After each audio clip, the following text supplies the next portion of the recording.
12 लाख से 1 रुपये ऊपर नहीं खर्चना।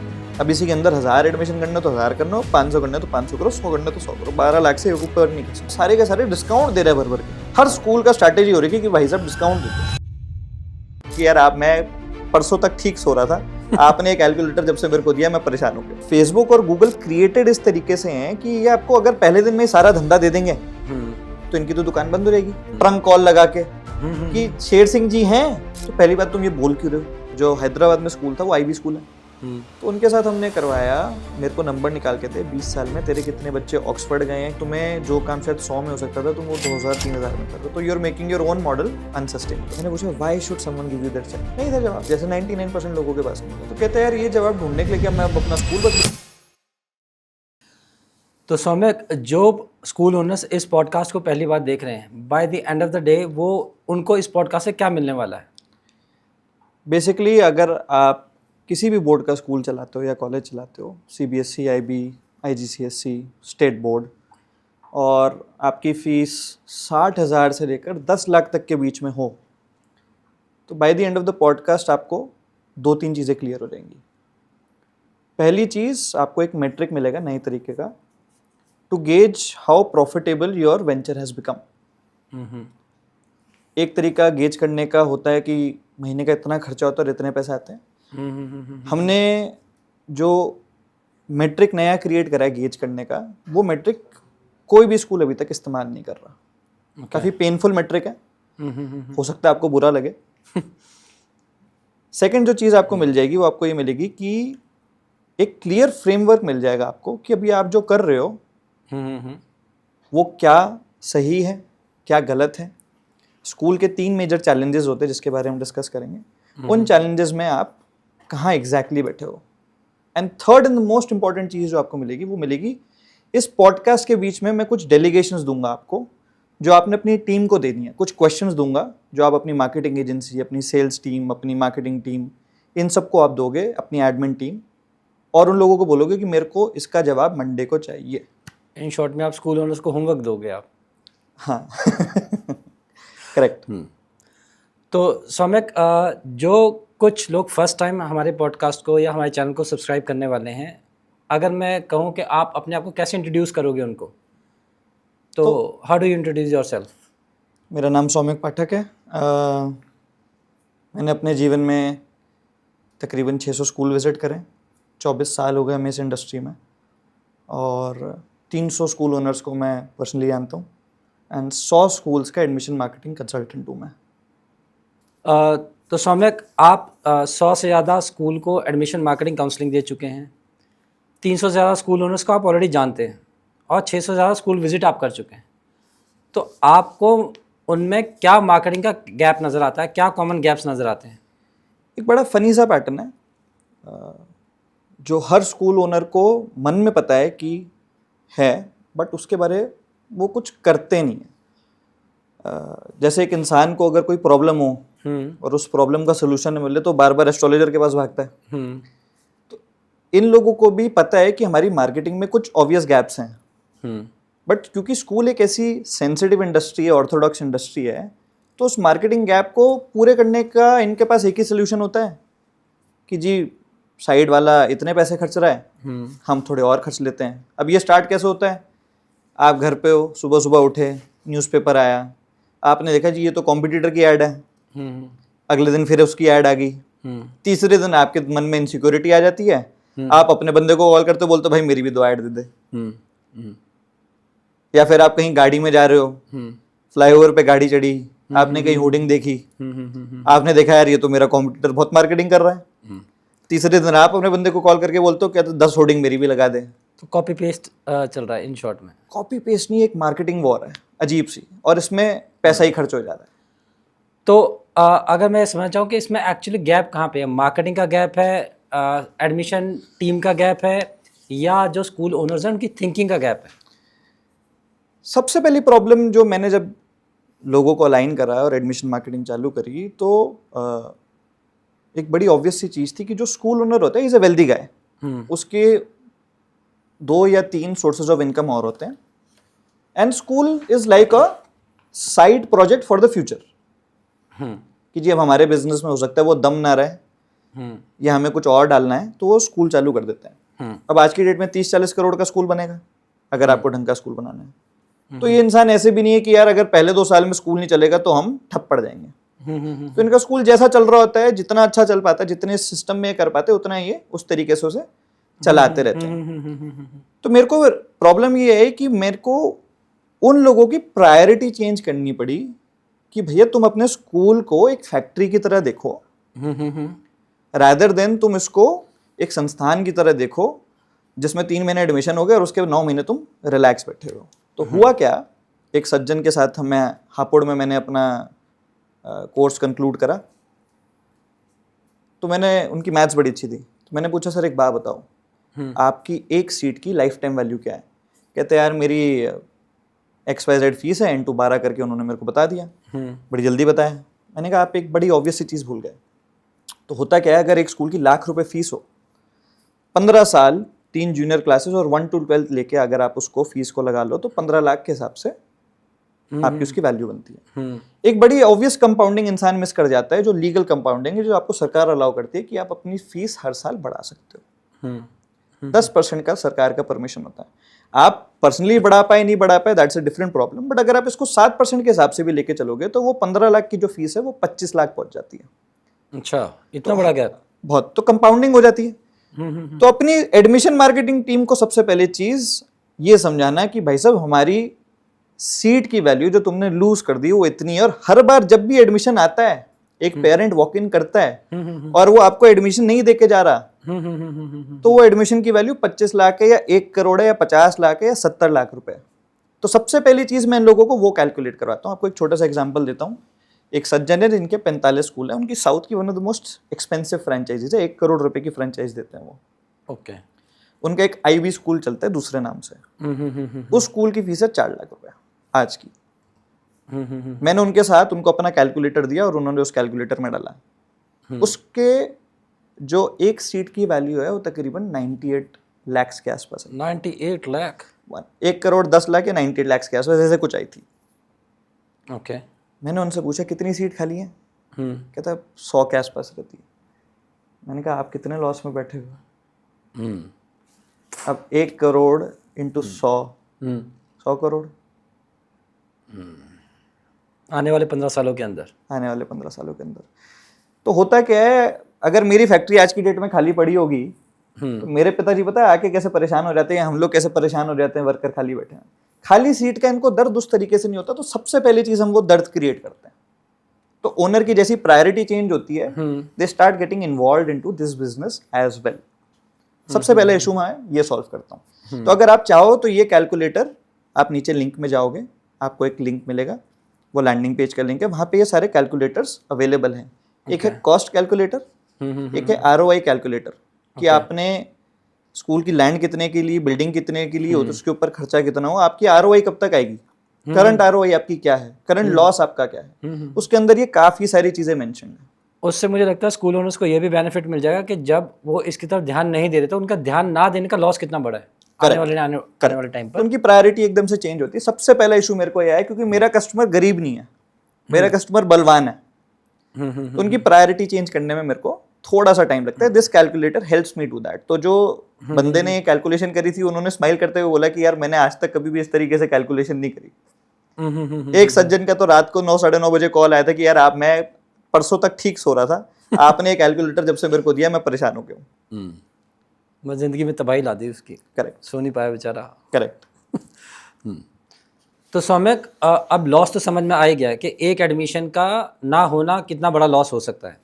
अगर हम उसको 15 साल के हिसाब से कैलकुलेट करके चलते हैं तो अब सॉल्यूशन क्या है? ये तो प्रॉब्लम आइडेंटिफाई हो गई कि एक 1 सीट लॉस इक्वल्स टू जो भी आपका नंबर निकल के आएगा वो हर स्कूल का इंडिविजुअल हो सकता है। एक जनरल स्कूल का एक सीट की वैल्यू 20 से 25 लाख रुपए जनरली होती है अगर 80,000 आपकी फीस है, और जितनी सीटें खाली हैं परपेचुअली उसके हिसाब से आप उसे मल्टीप्लाई कर लो तो 250 करोड़ से 4,000 करोड़ तक लोगों के लॉस निकल के आ जाते हैं। तो ये तो होगी जो प्रॉब्लम आइडेंटिफाई हुई। तो अब इसका सॉल्यूशन क्या है? फाइनली अब इसको सॉल्यूशन फिक्स कैसे करें? एक स्कूल के 3 प्रॉब्लम्स हैं प्राइमरीली। जो ये ऐड बनाते हैं वो ऐड पे खर्चा बहुत करते हैं लोग, हर जगह जाके वो ऐड दिखते हैं, होर्डिंग पे, न्यूज़पेपर में, इंस्टाग्राम पे, फेसबुक पे।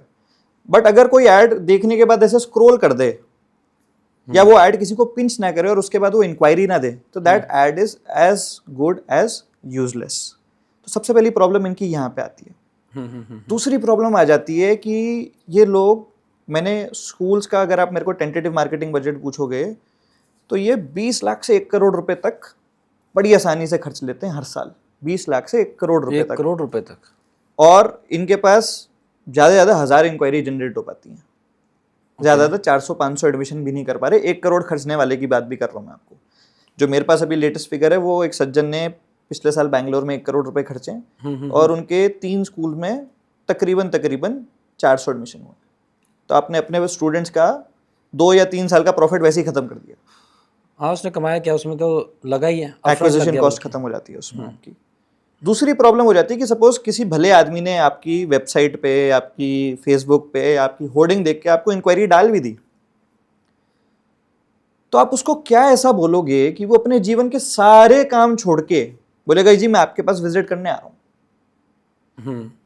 इनकी जो पिच है वो उसमें सामने वाले को ऐसा क्या बोले कि वो अपने जीवन की प्रायोरिटीज चेंज करके मतलब आपके पास विजिट करने आ जाए। पेरेंट्स अपनी प्रायोरिटीज को प्रेफर, आपकी स्कूल विजिट को ज़्यादा प्रेफरेंस दे रेदर देन वो जिस चीज़ों में ऑक्यूपाइड है।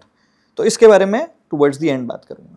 ठीक है। थर्ड इशू ये है कि अगर एक सज्जन आ गए, किसी इंसान ने टाइम निकाला, बीवी बच्चा हस्बैंड सब आ गए, तो आप ये रियलाइज करो कि एक parent up to 3 years of follow up ले लेता है कभी कभार विजिट करने में। 3 इयर्स का मार्केटिंग एक्सपेंस लग जाता है, 3 साल का फॉलोअप लग जाता है कभी कभार एक पेरेंट को आपके पास विजिट करने में। और वो पेरेंट मैक्सिमम 50 मिनट से 1 घंटा 10 मिनट तक आपके पास आता है एक बार। पहली बार में कुछ सेटिस्फैक्शन नहीं हुई तो दूसरी बार आ जाएगा 20 मिनट के लिए। वो 50 मिनट इन्होंने इस तरीके से क्यूरेट ही नहीं कर रखे हैं कि एडमिशन प्रोसेस के दौरान एक मोमेंट आता है जब शायद माँ बाप काउंसलर को बोलते कि यार हमें 10 मिनट चाहिए डिस्कस करने के लिए, या फिर बीवी एक बार ना हस्बैंड को कोनी मारती है कि यार we want to finalise this school for our child. वो मोमेंट हम कैसे क्रिएट करें? तो बड़ा सिंपल सा है कि विज्ञापन तब तक नहीं देना या तब तक नहीं क्रिएट करना जब तक आपको ना लगे कि कोई इसकी फोटो खींच के किसी और को शेयर करे, उसमें इतना दम होना चाहिए। दूसरा इशू है कि एडमिशन का प्रोसेस वॉक थ्रू तब तक नहीं क्यूरेट करना या क्वेश्चंस तब तक नहीं क्यूरेट करने जब तक आपको ना लगे कि यार ये सारी चीजें बताने के बाद, पूछने के बाद कोई हस्बैंड वाइफ एक दूसरे को कोनी मार के बोले कि यार यही स्कूल में फाइनल करना अपने बच्चे के लिए। तो मार्केटिंग का जो सबसे बड़े गैप आप नोटिस करते हो या मार्केटिंग के जो सबसे कॉमन मिस्टेक्स हैं जो स्कूल्स कर रहे हैं वो क्या है? तो मार्केटिंग ऑफलाइन और ऑनलाइन में कंक्लूड हो जाती है। ऑफलाइन मार्केटिंग में एक तो पैसा ज़्यादा खर्च रहे हैं, that is a separate issue. कोई भी स्कूल जो मेरे से कंसल्टेशन लेता है मैं उन्हें बोलता हूँ तो 12 लाख से 1 रुपये ऊपर नहीं खर्चना आपने। अब इसी के अंदर 1000 एडमिशन करना तो 1000 करना, 500 करना तो 500 करो, 100 करना तो 100 करो, 12 लाख से ऊपर नहीं खर्चना। दूसरा क्या है, जनरल आदमी सोचता है कि ऑफलाइन मार्केटिंग बंद कर देनी चाहिए। ऑफलाइन मार्केटिंग आप बंद नहीं कर सकते। प्रॉब्लम उसमें क्या है कि जो आपने अपनी मार्केटिंग क्यूरेट कर रखी है, आप मार्केटिंग करते हो इस तरीके से कि आपकी ऐड पूरे देश में कहीं लगा दूं मैं, तो वो ऐड वैलिड हो जाएगी। जब आपने अपने स्कूल के 20 या 25 किलोमीटर के रेडियस में ही सर्व करना है तो आपकी ऐड हाइपर फोकस्ड होनी चाहिए, एरिया स्पेसिफिक होनी चाहिए। 15, 16, 17 कैचमेंट एरियाज होने चाहिए, उन एरियाज के हिसाब से होनी चाहिए। जब तक आपकी ऐड उस तरीके से ना हो तब तक आपको मजा नहीं आएगा। तो जो हमारा मोहल्ला मार्केटिंग का फॉर्मूला है, लोग उसके बाद मेरे को एक बड़ी अच्छी चीज बोलते हैं। एक सज्जन ने अलीगढ़ में मेरा कोर्स करा, कहते हैं मैंने साल 75 लाख खर्चे और उन्होंने उसके बाद 100 एडमिशंस करे, जिसमें से 25 उनके अपने रेफरल के थे, अपने भाई बहन, because he is a famous person in Aligarh. तो उनकी फैमिली वाले 25-30 लोग तो वहीं से आ गए। 75 उन्होंने एडमिशन करे मान लेते हैं। वो कह रहे थे मैंने 75 लाख खर्चे और 75 एडमिशन करे। अगर मैं आपके तरीके से चलता तो 90% मेरा पैसा बच जाता और 75% रिजल्ट ज़्यादा आता। यानी उनको current cost per admission lakh रुपए की पड़ी, जबकि अगर वो ये मार्केटिंग एडमिशन का कंसल्टेशन पहले ले लेते तो अप्रॉक्सीमेटली उनका 7.5 लाख में ये सारी एडमिशंस हो जाती। करेक्ट। और 75% बेटर रिजल्ट आता, 90% बेटर रिजल्ट आता। बिल्कुल बिल्कुल। सबसे बड़ी प्रॉब्लम क्या होती है जो इन सज्जन के केस में या किसी भी नए स्कूल के केस में, दीज पीपल, मैंने आपको बोला मेरा कस्टमर बलवान है, मेरा कस्टमर गरीब नहीं, वो पैसे खर्चने के लिए रेडी है। बट 70-75 हज़ार फीस में अगर तुमने लाख रुपए पर स्टूडेंट खर्च दिया तो तुमने 3 साल के तो प्रॉफिट वैसे ही खत्म कर दिए। बिल्कुल बिल्कुल बिल्कुल बिल्कुल। तो मोहल्ला मार्केटिंग जब तक आपकी हाइपर फोकस नहीं होगी, एरिया टू एरिया नहीं डिसाइड करोगे आप कैसे करोगे, तब तक आपकी मार्केटिंग नहीं चलती है। अब ऑफलाइन वाला इशू खत्म हो गया, ऑनलाइन का बड़ा अजीब सा इशू है। डिजिटल मार्केटिंग एक कोर्स ऐसा बनाया है कॉलेजेस ने कि जिस बच्चे को जीवन में अभी 6 महीने काम और नहीं करना है, वो पापा को बोल देता है कि पापा मेरे को डिजिटल मार्केटिंग का कोर्स करना है। और फिर वो बच्चा 6 महीने जितने भी तन मन से आपको पता पढ़ के आपको आके बोलता है कि जी आपके पैसे से मैं आपको लाके रिजल्ट दे दूंगा। तो 90 to 95% एजेंसीज को काम करना नहीं आता और 100% स्कूल्स को उनसे काम करवाना नहीं आता। टेक्निकल इन नेचर है, हर इंसान टेक्निकल तो होता नहीं। तो इग्नोरेंस के चक्कर में वो किसी कॉन्वर्सेशन में जाते नहीं है, वो उस कॉन्वर्सेशन को करते नहीं है, वो सामने वाले पे भरोसा करता है, वो चाहे उनके ऊपर कैसे भी शब्दावली फेंकते हैं। एक सज्जन है, छोटा सा एग्जाम्पल देता हूँ, हैदराबाद में उनका स्कूल है, प्रीवियस बैच में एक का बैंगलोर में स्कूल था, एक का हैदराबाद में स्कूल था। एक बोले मेरे लिए गूगल बहुत अच्छा है, गूगल से अच्छा मेरे लिए कुछ नहीं है, वो भी टियर 1 सिटी है। दूसरा बोले गूगल से बेकार मेरे लिए कुछ नहीं है। तो हथियार में खराबी है या हथियार चलाने वाले में खराबी है? हथियार चलाने वाले में भी खराबी है। और जिसने बोला कि मेरा गूगल से बहुत अच्छा रिजल्ट आ रहा है, जब मैं उनके साथ डिटेल में गया तो 4000 लीड में से 2000 बेकार थी। 2000 में से उनके पास जो विजिट्स हुई वो तकरीबन 600 हुई, जिसके अंदर से उन्होंने आई थिंक 300 एडमिशन करे हैं। ओके, यानी 27-28 तो 2000, 600, 300, 4000, 600, 300, इस तरीके से इनका रेट चल रहा था। अब प्रॉब्लम क्या है कि इनकी कन्वर्जन के हिसाब से, सपोज इन्होंने 1000 सीट भरनी है, इन्होंने अगर सपोज 600 सीट भरनी है, तो इनको फिर 8000 इंक्वायरी चाहिए, फिर इनको 1200 विजिट चाहिए, बिल्कुल, फिर इनके जाके तब जाके मैथमेटिकली 600 एडमिशन होंगे करंट सिनेरियो के हिसाब से जो करंटली चल रहा है। अब 25 किलोमीटर के रेडियस में आप 10 लाख लीड तो जनरेट कर नहीं सकते। हाँ, तो अपने जो बाकी वेक्टर्स है उसके ऊपर कोई वर्किंग करता नहीं, उसके ऊपर कोई बैठ के उसको क्रिएट करता नहीं है कि विजिट्स कैसे बढ़ाएं। और एक बार जो पेरेंट आ गया जिसको तुम कन्वर्ट नहीं कर पाए, उस पाप को होने से कैसे रोके। That is one of the biggest issues. तो दैट मीन्स पहले लीड को जो फिल्टर करने का प्रोसेस है, फिल्टर इन द सेंस पहले आपका जो लीड आ रही है पहले वो साइट विजिट कर ले या स्कूल विजिट कर ले। पहला गैप तो यहाँ पर आ गया, जो सबसे बड़ा गैप है। तो पहले तो आपने जो दिखाया और कितने रुपए में दिखाया वो इंपॉर्टेंट है। देखो मार्केटिंग में जब तक एरिया के किसी स्पेसिफिक पार्ट में दर्द नहीं होता तब तक आदमी आपको इंक्वायरी नहीं डालता। तो जब तक आप वो दर्द ही नहीं दे पाए सामने वाले को या कोई उम्मीद ही नहीं दे पाए सामने वाले को, उसने आपको इंक्वायरी नहीं डाली। यानी आप ये कहना चाहते हैं जो मार्केटिंग का मेन कम्युनिकेशन है, जो आप मार्केटिंग का मैसेज क्या कम्युनिकेट कर रहे हो, वो बहुत ही क्रूशियल है। आपको उसके बारे में सोचना पड़ेगा। वो सिर्फ एडमिशन ओपन वाला ही नहीं रह सकता जेनरिक, उसमें आपको कुछ क्रिएटिविटी लगानी पड़ेगी ताकि पेरेंट्स मोटिवेट हों कि इस स्कूल में मुझे क्या डिफरेंट मिलने वाला है, और वो स्कूल आने के लिए एक बारी क्यूरियोसिटी पैदा हो उनके अंदर।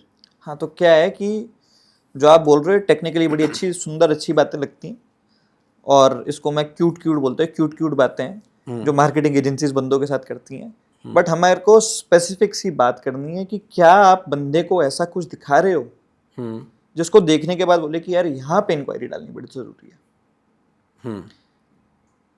तो ऑफलाइन मार्केटिंग पे हम थे। ऑफलाइन मार्केटिंग में पैसे बहुत खर्च होते हैं, बहुत एक्सपेंसिव है।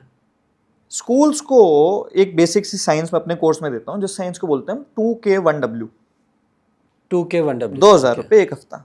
ओके, आपने बैंगलोर में आज की डेट में अगर आपको फुल न्यूज़पेपर ऐड देनी है तो 1 करोड़ रुपए का खर्चा है।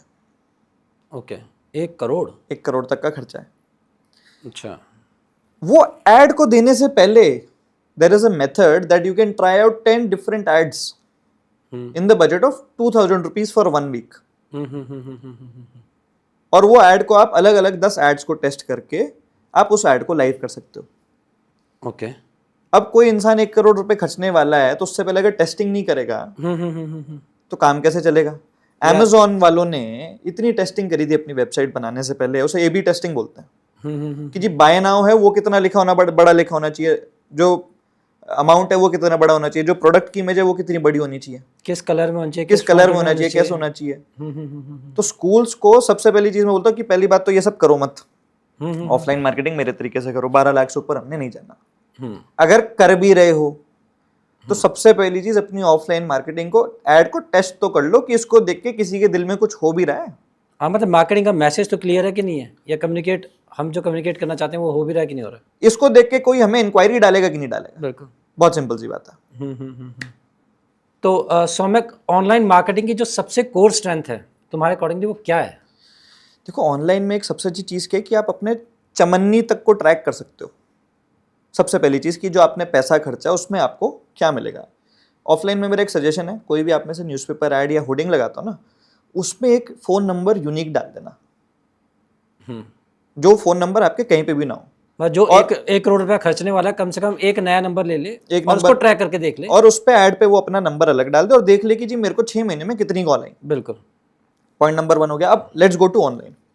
ठीक है। तो ऑनलाइन में ऐड करने से पहले मैं 2 चीज़ें करवाता हूँ। 2 टूल्स हैं जिसके बारे में किसी को भी नहीं पता समहाउ।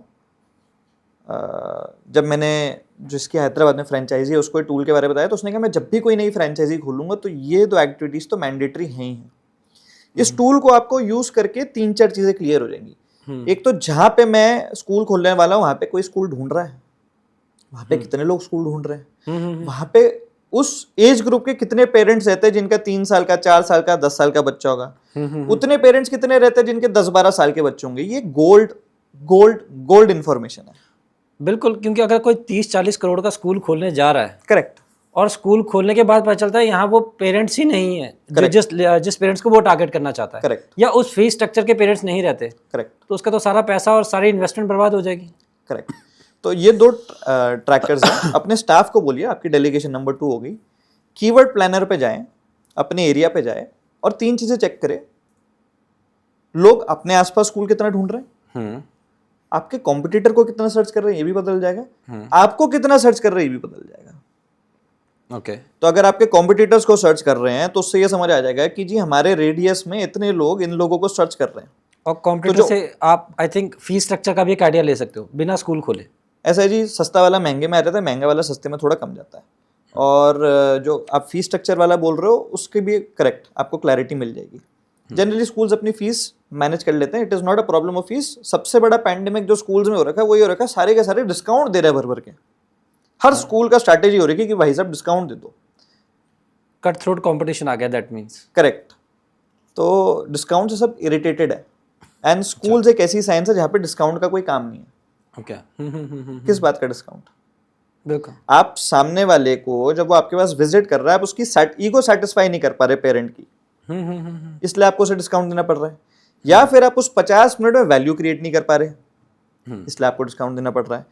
माइंड यू, इंडिया में डिस्काउंट एक ऐसी चीज है जो इंसान एक्सपेक्ट करता है, लेकिन मुझे लगता है बट 25% 30% डिस्काउंट स्कूल के केस में तो वो एक वैल्यूज एक्सपेक्ट कर रहा है जो वो अपने बच्चों के साथ देखता है या अपने बच्चे के फ्यूचर को देखता है। तो वो डिस्काउंट की बात मुझे लगता है पेरेंट्स कम करेंगे अगर उनको वो एक्सपर्टीज, वो क्वालिटीज, वो जिस पर्पस के लिए स्कूल में बच्चे को डाल रहा है वो पर्पस अगर उनको सॉल्व होता नजर आता है काउंसलर के थ्रू या स्कूल के थ्रू। करेक्ट।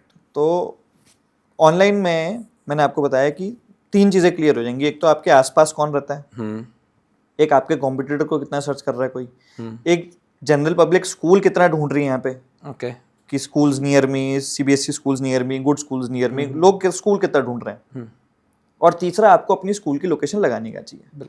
इन तीनों चीज़ों से आपको आपकी जेंट्री भी क्लियर हो सकती है। अब अगर आप 30-40 हज़ार वाला स्कूल बना रहे हो तो ये पॉडकास्ट आपके लिए नहीं है।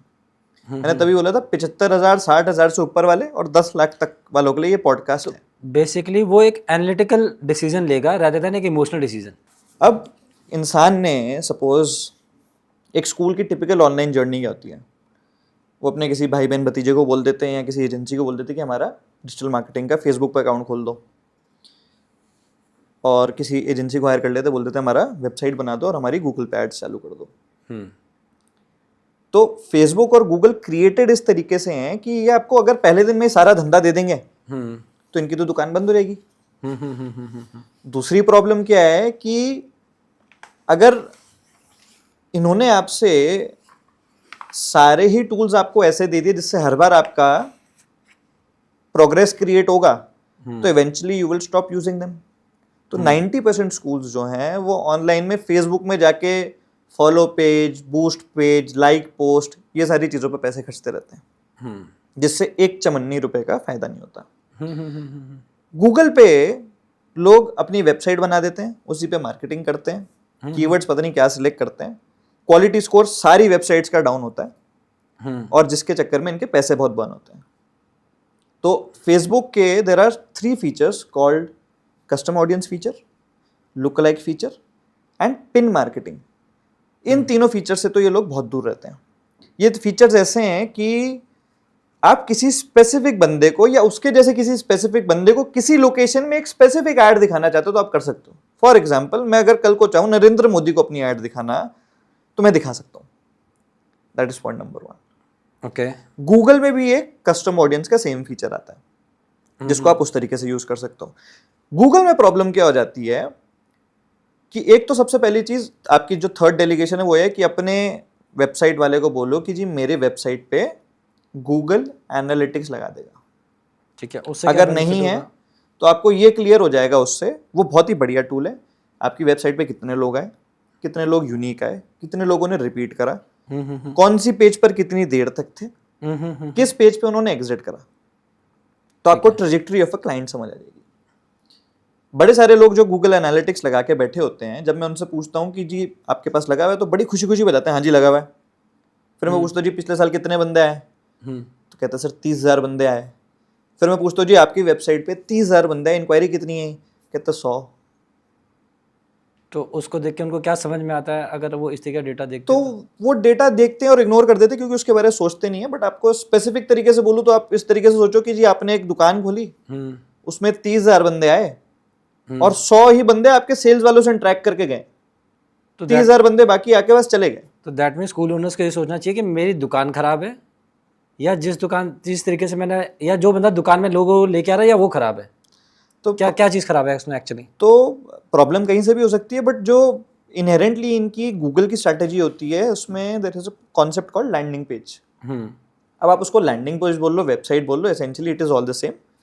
प्रॉब्लम ये है कि आपने अपनी वेबसाइट पे कोई भी स्ट्रक्चर ऐसा नहीं दे रखा, बंदे को कोई कारण ऐसा नहीं दे रखा कि वो आपको अपना नाम, नंबर, ईमेल आईडी देके जाए। 30,000 बंदे आए, 100 लोगों ने अगर इंक्वायरी फॉर्म आपका भरा, उसका क्या फायदा हुआ?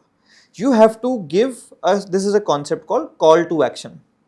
15 कॉल टू एक्शन होने चाहिए। 15। मैं तो वेबसाइटों पे 1-1, 2-2 भी नहीं देखे लोगों को अपनी वेबसाइट पे इंक्वायरी फॉर्म भी नहीं मिलते हैं। ऑडिट नंबर 4, अगर आप ये पॉडकास्ट देख रहे हैं, आपका भाई, बहन, बेटा, बेटी कोई घर में है, उनको बोलो हमारे संस्थान की वेबसाइट पे जाएं, हमारे इंस्टीट्यूट की वेबसाइट पे जाएं, ठीक है, और उस पे जाएं, इंटेंशनली जाके इंक्वायरी फॉर्म में इंक्वायरी डाल दें। मतलब एज ए जनरल यूजर की तरह एक बार वेबसाइट पे जाओ Correct. और देखो, इंक्वायरी डालने की पहले कोशिश करो, पहले तो फॉर्म मिल जाए, इंक्वायरी डाल दो। तो लेट अस अज्यूम कि आपकी वेबसाइट बेकार है बट आपने इंक्वायरी डाल दी, तो एक तो आपको बट ऑब्वियस होगा कि यार हम ना कोई कारण नहीं दे रहे किसी को अपना नाम, नंबर, ईमेल आईडी देने को, और हमारी इंटेंशन वेबसाइट बनाने की सिंपली है। बाकी उसमें इंफॉर्मेशन आपने जो भी डाली, जैसे भी डाली, वो अलग है। ग्रेट। अब आपने जब एक यूनिक नंबर से उसमें इंक्वायरी डाली जो आपके स्कूल के स्टाफ के किसी के पास नहीं है, तो सबसे पहली चीज ये देखो कि पहली बात वो इंक्वायरी डली कि नहीं डली, आपका फॉर्म चल रहा है कि नहीं चल रहा है। हाँ। एक सज्जन है जिनके 35 स्कूल है, उन्होंने वो मेरे फर्स्ट बैच में थे, तो उनको पता चला कि 1.5 महीने से उनका फॉर्म ही नहीं चल रहा था और वो कम से कम 10-12 लाख खर्च चुके थे एडमिशन सीजन में फॉर्म नहीं चल रहा वेबसाइट का, और आपके इतने सारे स्कूल्स हैं, मतलब आप मत पूछो, उनके बहुत दर्द हुए थे उस टाइम पे। तो जब उन्होंने वो इंक्वायरी डालोगे आप, तो आप ये देखना कि आपको पहली बात कॉल कितने दिन बाद आ रहा है, अगले दिन आ रहा है, सेम डे आ रहा है, उससे आपको आपके ऑपरेशंस की एफिशिएंसी पता चलती है। करेक्ट। तीसरी चीज जो आपने उस कॉल में सुननी है, सुनना है कि क्या आपको कोई बातें ढंग की बोल रहे हैं, कोई आपको कोई ऐसी बात बोल रहा है कि जी आप सारे काम छोड़ के बोलोगे कि जी मैं इनके पास विजिट करने जा रहा हूं। It is such a problem कि स्कूल्स के स्टाफ आपको आज तक कभी स्कूल्स वालों ने स्क्रिप्ट दी नहीं, मतलब उनको पता ही नहीं है बोलना क्या है। अगर वो कुछ बोल भी रहे हैं तो वो कुछ मजेदार नहीं बोल रहे हैं। बस जेनरिक बातें, बहुत जेनरिक। हमने बैंगलोर में एक सेशन करा, उस सज्जन के 5 स्कूल है, अब उनका टेलीकॉलर का स्टाफ सामने बैठा था, मार्केटिंग स्टाफ बैठा था, काउंसलर्स बैठी हुई थी। मैंने वहाँ पे एक लड़की थी, उसको बोला खड़े हो जाओ, ये आपके ओनर बैठे हुए हैं, इनको कॉल करो, इनके बेटे का नाम है अनिक पाठक, 4.5 साल का बेटा है, इनको नर्सरी में एडमिशन चाहिए। वो कॉल, रोल प्ले कॉल सुनने के बाद बस वो ओनर ने अपना जूता निकाल के उनके मारा नहीं। वो लड़की कॉल पे बोल रही थी, ओनर ने पूछा कि why should I give you my child. लड़की कहती sir we have yoga room, we have sports room, we have swimming pool. तो उसको पहली बार रियलाइज हुआ कि ये बोल क्या रहे हैं। और सबसे इंटरेस्टिंग बात क्या है, ये सारे स्कूल्स की ये हालत है। मैंने तो सेशन के बीच में मैंने मजाक करा था, मैंने कहा you are not selling furniture, I am selling furniture. तो इस चीज को हमने बहुत ज्यादा प्रॉब्लमेटिक तरीके से देखा कि यार the telecallers are not calling properly, we assume because they are telecallers, because the principal is talking to them, because they are from a good school, वो अपना काम कर रहे हैं। तो अगर किसी सज्जन ने गलती से, आपने सपोज अपना लैंडिंग पेज ठीक कर लिया, आपने गूगल ठीक कर लिया, आपने फेसबुक ठीक कर लिया, आपने सारे फीचर्स यूज कर लिया, उस भले आदमी ने आपको इंक्वायरी डाल दी, तो आपका स्टाफ उस पेड इंक्वायरी का, जिसके आप हर बार पैसे दे रहे हो, उस इंक्वायरी को कुछ ऐसी बातें बोल देंगे कि बंदा ना, हर पेरेंट एक प्रायोरिटी लिस्ट बनाता है अपने मन में कि यार मैं यहाँ रहता हूँ, इन सारे स्कूलों के बारे में मैंने सुना है, तो पहले इसमें जाऊंगा, इसमें जाऊंगा, इसमें जाऊंगा, इसमें जाऊंगा। 4 होते हैं मैक्सिमम, कुछ पेरेंट्स बावले होते हैं जिनके 10 होते हैं, बट जनरली 3 से 4 होते हैं। आपने उस प्रायोरिटी लिस्ट में अपना नाम कहीं 5वें 6ठे पे डलवा दिया, ये सारी बातें बोल के। अच्छी बात ये है कि सारे स्कूल वाले ऐसी बात कर रहे हैं, तो उतना दर्द नहीं हुआ आपको। अच्छी बात और ये है कि अगर आप जो स्क्रिप्ट्स, मैंने 40 स्क्रिप्ट्स क्रिएट करी हैं, 40 स्क्रिप्ट्स, 40 स्क्रिप्ट्स। आपको सिर्फ स्कूल का नाम बदलना है, कुछ उसके बीच में से डेटा बदलना है, और आप उन स्क्रिप्ट्स को अगर अपने स्टाफ को दे दोगे तो आपकी एग्जैक्टली जैसे बोलते हैं लाइफ सेट हो जाएगी। ओके, मतलब उनको एक तरह से बात क्या करनी है उसके रेडी टू मेड टेम्पलेट्स मिल जाएंगे, part by part, situation bye situation, data bye data, क्या मार्केट करना है। स्कूल को 4 चीजें बेचनी होती हैं, एजुकेशन, प्रिंसिपल और academic staff, infrastructure and owner. ये 4 चीजें स्कूल की जो बिकती हैं, और एलुमनाई आ जाएगा इसमें, बट एलुमनाई डेटा 90% स्कूल के पास करेक्ट होता भी नहीं है। ये 5 चीजों के अराउंड आपकी स्क्रिप्ट बननी है। ओके, तो कोई उस तरीके से स्क्रिप्ट बनाता नहीं है। 90% स्क्रिप्ट इंफ्रास्ट्रक्चर की होती है, जिसमें वो बताते हैं कि जी हम पे कॉम्पोजिट लैब है, हम पे स्विमिंग पूल है, हम पे प्ले ग्राउंड है, इसलिए आप हमें अपना बच्चा दे दो। अब कोई माँ बाप किसी स्कूल में अपना बच्चा इसलिए दे देंगे 15 साल के लिए क्योंकि वहाँ पे स्विमिंग पूल है, ये तो एक सोल रीजन नहीं हो सकता ना। तो आपकी स्क्रिप्ट ही प्रॉब्लमेटिक होती है। मतलब ये जो पॉइंट्स है ये सिर्फ अट्रैक्शन के गार्निशिंग का या सजावट का काम कर सकते हैं, बट ये कोर वैल्यूज नहीं है स्कूल की, जिसके लिए पेरेंट्स अपने बच्चों को स्कूल में डालते हैं। तो वो कम्युनिकेट नहीं हो रही इन शॉर्ट में। करेक्ट, कि मेरा बच्चा यहाँ से वैल्यू लेके क्या निकल रहा है, मेरा बच्चा यहाँ पर सीखेगा क्या, समझेगा क्या, या क्या क्वालिटीज डेवलप करेगा। देखो प्रॉब्लम क्या है कि अगर प्रॉब्लम नंबर 1 पे आ जाए तो मार्केटिंग, जिन लोगों ने मार्केटिंग शब्द क्रिएट करा, वो लोग इतने तेज थे कि उन्होंने आपके मन में कुछ बातें ऐसी डाल दी कि आप अपने जीवन के सारे खर्चे under the name of branding justify कर लेते हो। तो ऑफलाइन में प्रॉब्लम नंबर 1 ये आ जाती है, आपने जी होर्डिंग लगाई और आपको लगा आपकी ब्रांडिंग होगी, हाँ, और जी उससे आप अपने आप को, अपना खर्चा मन में जस्टिफाई कर लेते हो कि लोगों को पता लग गया कि मैंने, करेक्ट, मेरा स्कूल है। तुमने 1 करोड़ खर्चे, मतलब उसमें होता क्या है कि रिश्तेदार का कॉल आता है कि तुम्हारी ऐड देखी, बड़ा अच्छा लगा, पेरेंट का कॉल बड़ा कम आता है। तो दैट मींस उसे ईगो सेटिस्फैक्शन हो रहा है, बट एडमिशन आ रहा है कि नहीं आ रहा वो नहीं पता। ईगो सेटिस्फैक्शन हो रहा है और एक इनसिक्योरिटी सेटिस्फैक्शन हो रहा है कि जी हमने भी मार्केटिंग करी थी। ठीक है, जब पैसा खर्च रहे थे उसको जस्टिफिकेशन सेल्फ को देने के लिए आ गया। ऑफलाइन में तो ये हो जाता है। ऑनलाइन में प्रॉब्लम क्या है कि इतने सारे डिस्ट्रैक्शंस हैं कि तुम्हें एग्जैक्टली नहीं पता कि हथौड़ा मारना क्या है। 99% स्कूल्स जो होते हैं वो SEO करवा लेते हैं। SEO क्या होता है किसी को नहीं पता। SEO मार्केटिंग एजेंसी ने बताती कैसे, जो मेरे को समझ है कि सर गूगल का एक सेटअप होता है, सर्च इंजन ऑप्टिमाइजेशन। इससे क्या होता है सर, लोग जो गूगल पे एडवर्टीजमेंट करते हैं ना, वो करते हैं पैसे देके। SEO से ना सर वही एडवर्टीजमेंट फ्री में हो जाती है। तो आप सर पागल हो जो आप इस चीज के पैसे दोगे जो फ्री में हो सकता है, तो आप कहते हो बहुत बढ़िया सर। पर होता क्या सर, SEO में ना 6 महीने लगते हैं रिजल्ट आने में। वो पहले ही अपनी ना सेटिंग क्लियर करके चला गया आपके साथ। मैं ये भी क्लियर कर देता हूँ कि एसईओ में 3 हफ्ते में रिजल्ट आ जाता है। अब होता क्या है, वो बंदा 6, 8, 9, 10 महीने तक आपको हर महीने अपनी एक एसईओ की रिपोर्ट भेजता है। जो आप पहली बार खोलते हो, आप देखते हो, बड़ी टेक्निकल सी रिपोर्ट होती है, बड़ी सुंदर सी रिपोर्ट होती है, आपको समझ नहीं आता।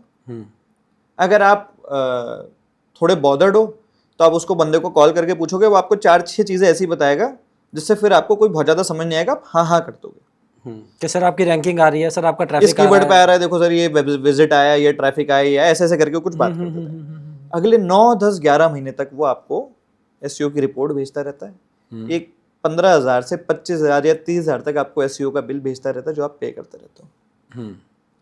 11-12 महीने बाद जनरली इंसान कहता है यार बंद कर दे, मुझे कुछ समझ नहीं आ रहा। कुछ लोग होते हैं जिनके up to 3 to 4 years SEO चलता रहता है।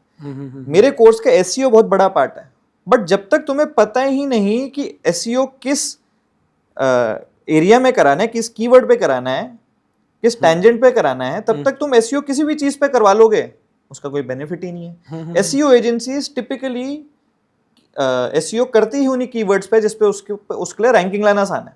यानी आपके एक्सपीरियंस में ये रहा है कि ज़्यादातर डायरेक्शन लेस एसईओ लोग कर रहे हैं, उनको यही नहीं पता कि उससे कोई उसको देख के कोई लीड देगा कि नहीं देगा। मेरे एक्सपीरियंस में ये रहा है कि लोग ऑनलाइन सिर्फ पैसा जला रहे हैं क्योंकि उनको पता नहीं एग्जैक्टली हथौड़ी मारने का है। एसईओ एक कोई और कारण है, बूस्ट पोस्ट एक कोई और कारण है।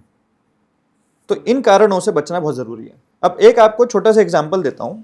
अगर आप ये पॉडकास्ट देख रहे हैं और आप गूगल पे मार्केटिंग करते हो, 99% एजेंट, मैं तो कहता हूँ 99.9% एजेंसीज इस फैक्टर के बारे में नहीं बताती। There is a concept called quality score in Google. Quality score क्या होता है? गूगल एज अ प्लेटफॉर्म कैसे चलता है?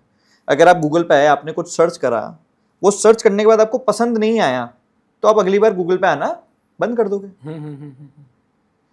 गूगल हर पेज को एक क्वालिटी स्कोर दे देता है कि जी ये जो बंदा सर्च कर रहा है ये उसके हिसाब से कितना रेलिवेंट है। जितना आपका क्वालिटी स्कोर कम होगा उतना आपका पैसा ज्यादा खर्च होता है। ओके। मेरी अपनी कंपनी का कीवर्ड जो है, क्वालिटी स्कोर जो है, वो 7 and above है फॉर ऑलमोस्ट एवरी कीवर्ड। मैं अपने कॉम्पिटिटर से 70 to 80% पैसा कम खर्च करता हूँ। जितने भी स्कूल्स हैं, जितने भी इनके कीवर्ड्स के क्वालिटी स्कोर आते हैं, 6-7 के आ जाते हैं, 7। बाकी जितने भी स्कोर्स आते हैं वो 2 और 3 आते हैं। उससे उनको पे ज्यादा करना पड़ रहा है। मतलब कोई चीज जो 1000 में काम हो सकता था वो 10,000 वो 2000 में, 4000 में, 5000 में होता है। जो काम 100 रुपए में हो सकता था वो 1000 में हो रहा होता है। और इसीलिए फिर वो जो आपने पहले बात बोली थी कि कोई हैदराबाद का स्कूल है उसको गूगल से कुछ नहीं आ रहा, और जो बैंगलोर का स्कूल है उसको आ रहा है। हाँ, तो बैंगलोर वाले के एग्जैक्ट वर्ड्स थे कि मेरा सिर्फ पैसा चला गूगल पे। तो डेफिनेटली अगर उन्होंने क्वालिटी स्कोर का एस्पेक्ट भी अगर नहीं छोड़ा होगा, तो digital marketing is a very intricate subject. हम आपको एक लॉन्ग लिस्ट ऑफ चेकलिस्ट देते थे और एग्जैक्टली बताते थे कैसे कैसे करना, और 10 एजेंसीज के नाम नंबर दे देते कि जी ये नामी ग्रामी एजेंसीज है, इनके साथ आप काम कर लो। करवाना आना चाहिए, करना नहीं आना चाहिए। क्योंकि टेक्निकली तो जितना मर्जी घुसेंगे वो समंदर है। करेक्ट। अगला क्या सुन? अब हम ये देखते हैं कि हमने लीड ला ली, हमने ऑफलाइन ऑनलाइन मार्केटिंग से लीड लेके आ गए। अब बट लीड की जो क्वालिटी है उसको कैसे वेरीफाई किया जाए? तो जो लीड की क्वालिटी हमारे केस में बहुत बढ़िया आ रही है। हमने पीछे एक बल्लारी में एक सज्जन को समझाया कि आपने अपना, Ballari is north of Karnataka, it is a Tier 2-3 type city. तो वहाँ पे ना उनकी एप्रीहेंशन थी कि यहाँ पे ना शायद फेसबुक गूगल चलेगा नहीं, और वो ऑफलाइन की तरफ ज़्यादा रहता है। मैंने कहा यार ऑफलाइन कंट्रोल कर ले, एक बार इस तरीके से चला ले। तो उन्होंने मेरा 2K1W वाला मेथड चालू करा, कस्टम ऑडियंस लिस्ट वाला यूज़ करा। कस्टम ऑडियंस में क्या होता है कि you take a list of 1000 fantastic parents और आप वो गूगल पे डाल दो या फेसबुक पे डाल दो। फेसबुक हर बंदे को जानता है। अब क्योंकि वो उनका बैंगलोर में पहले स्कूल था, तो उन्होंने बैंगलोर के पेरेंट्स की लिस्ट ली और अपने बल्लारी वाले कैंपेन में डाल दी। उसी लिस्ट का उन्होंने लुक लाइक क्रिएट कर दिया। तो फेसबुक क्योंकि आपके बारे में सब कुछ जानता है, तो उन्होंने उसी जैसा पेरेंट, एक अच्छे पेरेंट की एट्रीब्यूट्स लेके उन पेरेंट्स बल्लारी के दिखाया, उन बल्लारी के उन पेरेंट्स को ऐड दिखाई जो उस फाइनेंशियल इमोशनल कैटेगरी में आते हैं। तो उनको क्वालिटी का तो इशू आता ही नहीं। आप जब हमारे तरीके से काम करते हो तो आपको क्वालिफाइड लीड्स का इशू आता नहीं। टेस्टिंग चलती है इनिशियली 2-2 हज़ार रुपए की। तो उन्होंने 2,000 रुपए खर्चे, उनको 48 लीड्स आई, उनको 2 दिन में 7 विजिट्स हुई और उनके 3 एडमिशन हो गए। तो जैसे ज़्यादातर लोगों को लीड और क्वालिफाइड लीड, जी। मुझे लगता है इसका गैप नहीं पता ज़्यादातर लोगों को। वो सोचते हैं लीड आगे मतलब उसे धंधा आएगा ही आएगा। लीड क्वालिफिकेशन में 2 स्टेप्स होते हैं, पहले तो मार्केटिंग लेवल पे करना पड़ता है, दूसरा सेल्स लेवल पे करना पड़ता है। फॉर एग्जांपल मेरे को जब भी कोई कॉल आता है तो मैं बोलता हूँ सर 10 लाख से नीचे का ऑर्डर नहीं लेते। तो अगर बंदा उस टाइम पे पै टैप करता है तो मैं फ़ोन रख देता हूँ। ठीक है, मतलब मेरा पर्सपेक्टिव यहाँ पे ये था कि जैसे अगर आपके पास ख़राब लीड्स आई हैं या मतलब सिर्फ नाम के लिए एडमिशन आ गई है, लीड आ गई है, बट वो एडमिशन के ब्रैकेट में फॉल नहीं करते, तो उससे आपकी ऑपरेशन कॉस्ट तो बढ़ी रही है करेक्ट। और आपका उसमें उन जगहों पे पैसा भी लग रहा है उन वैसी लीड को लाने के लिए। तो 99% स्कूल्स को बैड लीड्स आती है ऑनलाइन मार्केटिंग करके, क्योंकि वो स्पेसिफिक्स में जाते नहीं है। स्पेसिफिक्स में जैसे ही आप जाओ, ये 2-3 फीचर्स यूज़ करो, अपने मार्केटिंग कैंपेन्स को थोड़ा चेंज कर दो, अपने मैसेजिंग को चेंज कर दो, तो नेचुरली जैसे आपकी स्कूल पे अगर लिखा हुआ है कि for the most elite people in Bangalore, तो कोई अपने आप को जो एलीट मानता नहीं होगा वो वैसे भी इंक्वायरी डालेगा नहीं आपके पास। तो उसको शॉर्ट करने के बड़े सारे तरीके होते हैं एंड वो करना बड़ा ज़रूरी होता है।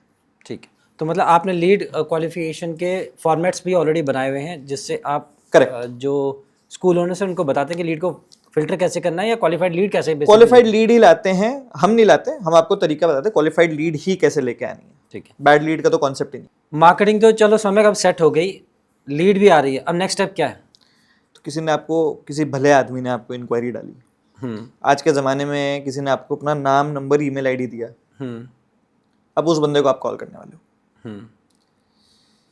तो एक कॉन्टेक्स्ट दे देते हैं। अब जो आपका पेरेंट होगा उसकी शादी भी हो रखी होगी, उसके बच्चे भी होंगे, उसकी जॉब या बिजनेस भी होगा, उस पर EMI भी होगी, और उसको दिन भर अनजान लोग कॉल भी करते होंगे। अब ऐसे आदमी को पहली बात, आप जब अननोन नंबर से कॉल कर रहे हो तो फोन देखते ही उसका ना एक ब्रेन में पार्ट होता है एमिगडाला, बेचारे का वो हाईजैक हो जाता है। अच्छा, स्कूल्स को ये समझना बड़ा जरूरी है, क्योंकि वो बोलते कि हम स्कूल से कॉल कर रहे हैं तो आदमी 2 मिनट रुक के सुन लेता है। अगर कोई रिस्पेक्ट मिल जाती है, अगर कोई वोडाफोन वाला, कंस्ट्रक्शन कंपनी वाला, बिल्डर, कोई फर्नीचर वाला कॉल करके बोले कि जी मैं यहाँ से बोल रहा हूँ, तो वो फोन उठने से पहले ही कट जाता है। तो एक स्कूल को भी इस चीज को रिस्पेक्ट देते हुए और इस चीज को यूज करते हुए, अननोन नंबर बंदे ने, सामने वाले ने देखा और उसके दिमाग में आ गया कि यार ये कोई वोडाफोन आईडी, अनटिल अनलेस वो कोई कॉल एक्सपेक्ट कर रहा है, तो हुआ क्या, उसने कॉल उठाई स्पीकर पे। अब पहले 7 सेकंड ऑफ द कॉल में आपको उसको समझाना है कि भाई फोन मत काटियो। तो जैसे ही आपने ये एस्टैब्लिश कर लिया कि सर अब आपने फोन नहीं काटना, अगले 10 सेकंड में आपको एस्टैब्लिश करना है उस बंदे के साथ कि सर जो आप चाहते हो, जिस एरिया से चाहते हो, वो हम उस एरिया के लोगों को ऑलरेडी दे रहे हैं।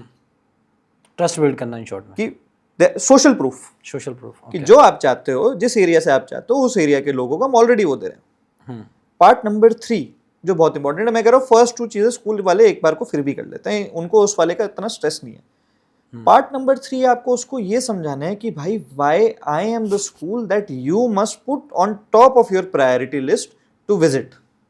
आप उस बंदे को बोल रहे हो कि तू अपनी बीवी, बच्चे, EMI, गाड़ी, ऑफिस सब छोड़ के किसी सैटरडे या संडे को, जिस दिन तेरा छुट्टी का दिन है, मेरे पास आ जा। तो उसको ये तो समझाना पड़ेगा ना that why you are the right school, और why you are the one that will change the future of their child, और why you are the one that will give them convenience in life. बिल्कुल, आप value क्या देने वाले हो। हाँ, तो यहीं पे स्कूल वाले जो होते हैं ना, वो करते हैं sir we have yoga room, we have science lab, telecalling team वाले जो होते हैं वो यहाँ पे ये करवा देते हैं। ये वाला पार्ट जैसे ही मिस हो जाता है, क्योंकि आपने किसी को बोला है कि मैं सब कुछ छोड़ के जी मेरे पास आ जाओ, तो जब तक you will not give them reason enough, why will they come to you. For example, let me give you a short example. जब मेरे को मेरे फर्नीचर बिजनेस के लिए किसी का कॉल आता है, तो मैं इस तरीके से विजिट करवाता हूँ, इंटर स्टेट, इंटर कंट्री भी कभी करवा लेता हूँ। तो सबसे पहली चीज़ मैं ना उनसे पूछता हूँ कि आपको चाहिए क्या, वो मुझे कुछ बताते हैं। मैं उनकी एक रिक्वायरमेंट को एक्सपैंड करने लग जाता हूँ कि सर ओके, तो अभी तो आपका स्कूल सर फर्स्ट ईयर में है और अभी जो आप रिक्वायरमेंट दे रहे हो वो XYZ वैल्यू की है, but over the next 7 years आपका जो स्कूल है वो XYZ वैल्यू का मटेरियल खरीद लेगा। अब आप वेंडर तो बार बार चेंज करोगे नहीं, तो सर इंपॉर्टेंट क्या है कि आप जो भी अपनी कोटेशन में चीजें देख रहे हो और जो भी आपको चीजें खरीदनी है, मेरा नोएडा में 4 फ्लोर का शोरूम है, वहां पे 70% चीजें ऑलरेडी डिस्प्ले में, प्लस यहीं पे मेरी 4 फैक्ट्रीज हैं। इन 4 फैक्ट्रीज को भी आप देख सकते हो। इन 4 फैक्ट्रीज में 84 मशीन्स हैं, जिसमें 30 इंडस्ट्रियल मशीन्स हैं। इन 4 फैक्ट्री से हमने 23,000 डिस्पैचेस करे हैं पैन इंडिया। 2025 में हम इकलौते एक्सपोर्टर थे स्कूल फर्नीचर के इंडिया से, और इंडिया के अंदर 30,000 फर्नीचर मैन्युफैक्चरर्स हैं। वाह। तो जैसे ही मैं उनको ये बोलता हूँ ना, तो उनको ये समझ आ जाता है कि यार मैंने इतने पैसे खर्चने हैं, तो एक बार इसके बाद जरूर जाऊंगा। आप ये जब तक सामने वाले के लिए ये कंटेक्स्ट नहीं क्रिएट करते हो, तब तक वो आपके पास क्यों आएगा? Ultimately he has to take a day off. बिल्कुल, अपने कंफर्ट जोन से बाहर निकल के वो स्टेप क्यों ले। करेक्ट। अब टेली कॉलिंग में बहुत फनी मिस्टेक्स भी करते हैं इनका staff. Am I talking to Sher Singh sir? यार एक बात बताओ, जब तुमने किसी के फोन पे कॉल करा है, लैंडलाइन पे तो कॉल करा ही नहीं है, ट्रंक कॉल लगा के कि शेर सिंह जी हैं, तो पहली बात तुम ये बोल क्यों रहे हो? दूसरी चीज ये करते हैं, they give the control of the conversation to someone else. Like it is a very stupid question to ask, sir is this the right time to call? सामने वाला अब यस नो दोनों बोल सकता है। Sir when would you like to visit? सामने वाला अपने मन से कुछ भी बोल सकता है। They give the power of the conversation to someone else, जहां उनको मना किया जा सके। स्केर्सिटी क्रिएट नहीं कर पाते हैं। Amazon की बिग बिलियन सेल एक टाइम पीरियड में चलती है, बिल्कुल बिल्कुल बिल्कुल बिल्कुल। पूरे साल भर तो चलती नहीं। तभी इंसान एक स्पेसिफिक टाइम पीरियड में पूरे साल उसका वेट करता है और खरीदने के लिए उस टाइम पे रेडी रहता है।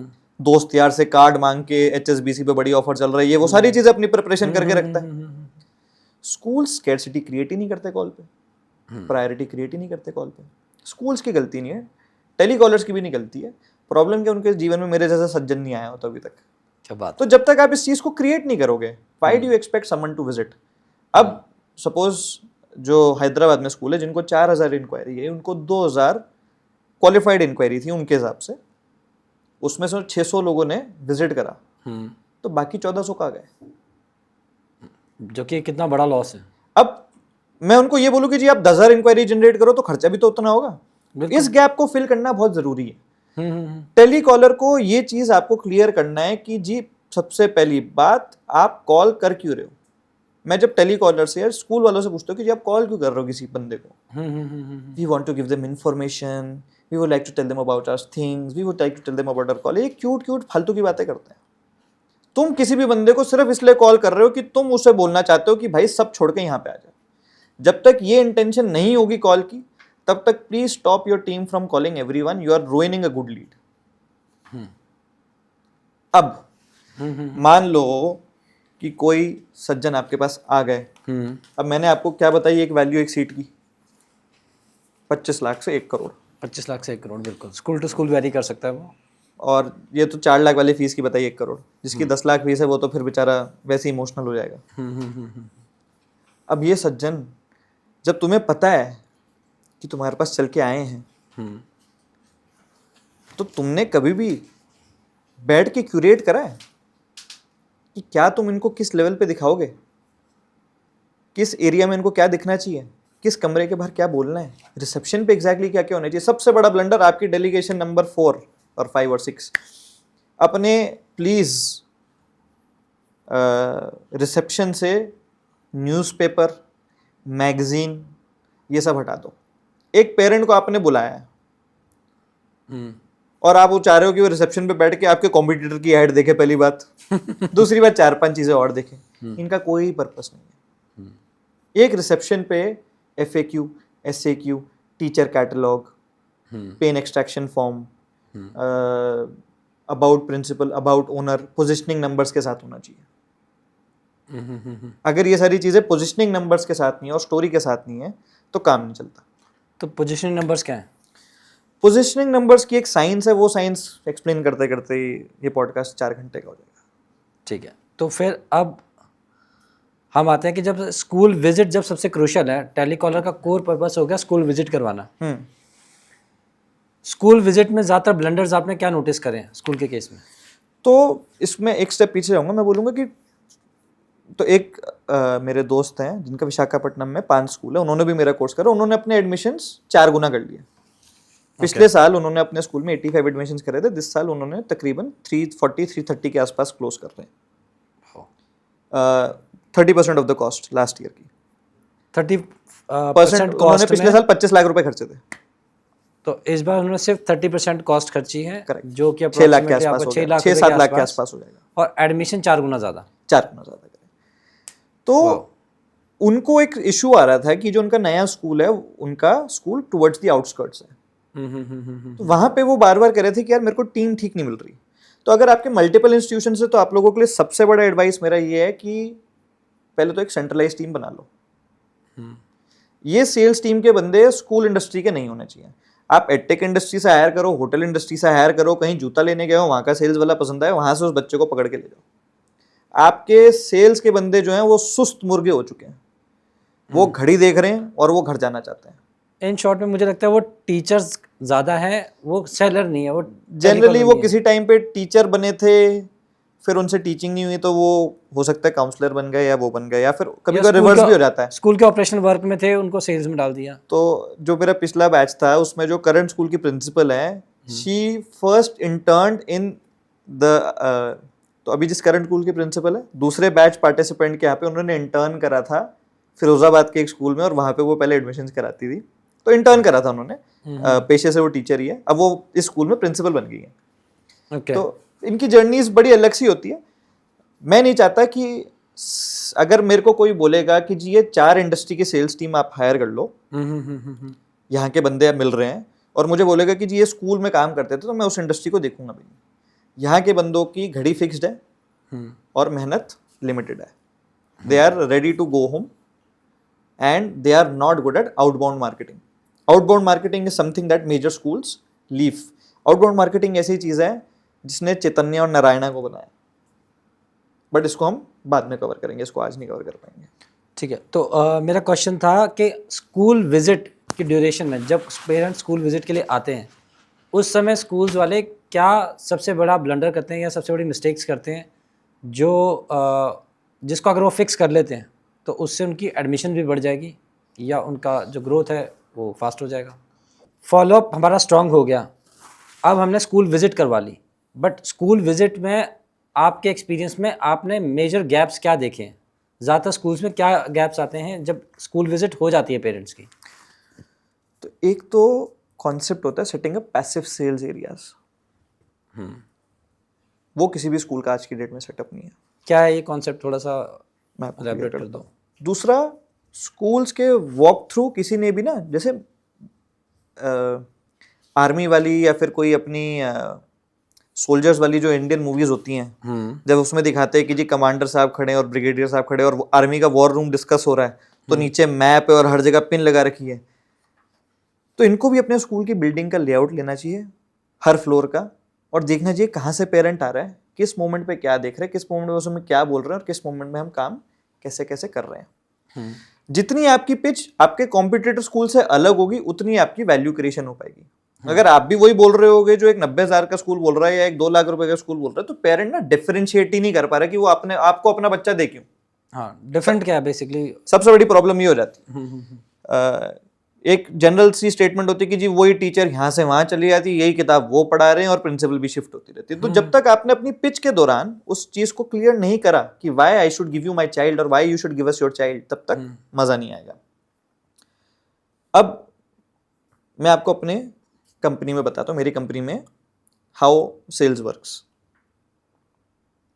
सबसे पहले अगर आप आओगे तो गार्ड रूम के बाहर कुछ 5 चीजें लिखी हैं।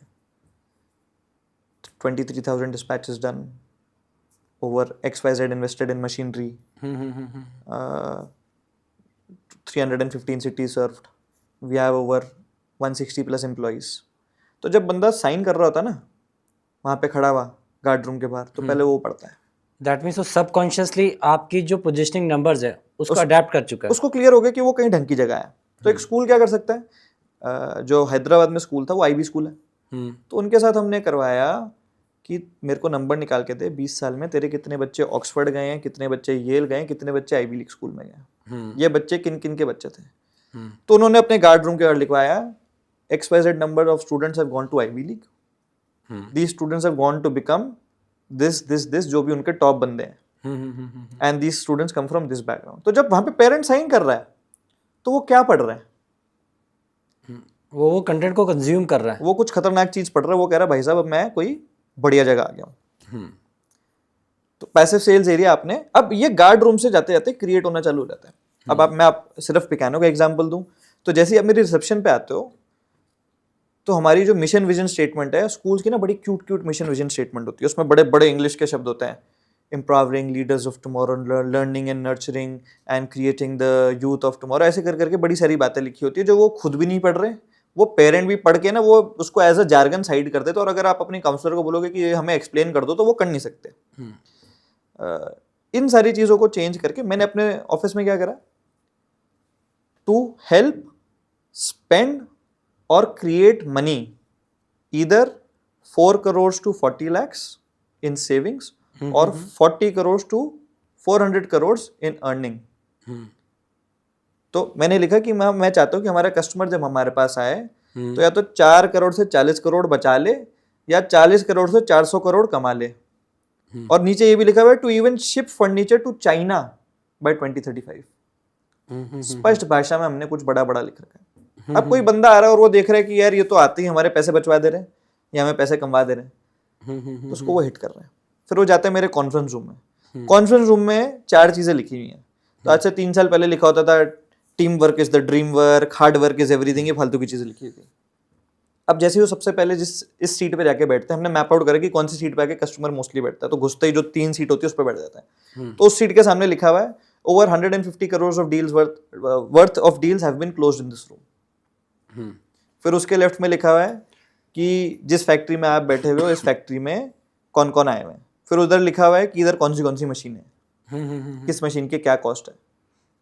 तो चौथी जगह लिखा हुआ है material will only be dispatched after 100% of payment is received. तो अभी मैंने एक बैंगलोर के स्कूल के साथ सेशन कंक्लूड करा 1 हफ्ते पहले, वो इरिटेट हो रहे थे डिस्काउंट से। तो मैंने कहा आप सबसे पहले अपने स्कूल के अंदर घुसते ही लिख दो नो डिस्काउंट ऑन वैल्यूज। बड़े खुश हो गए, बहुत ही बढ़िया स्कूल चलाते हैं, वहाँ का पेरेंट, वहाँ का बच्चा, वहाँ की सारी चीज़ें बड़े खुश हैं, बट माल नहीं बिक रहा। एक्सीलेंस वाला स्कूल भी माल नहीं बिक पा रहा। जो स्कूल एक्सीलेंस में नहीं है वो भी माल नहीं बेच पा रहा। तो जा कर रहा है, प्रॉब्लम क्या हो रही है?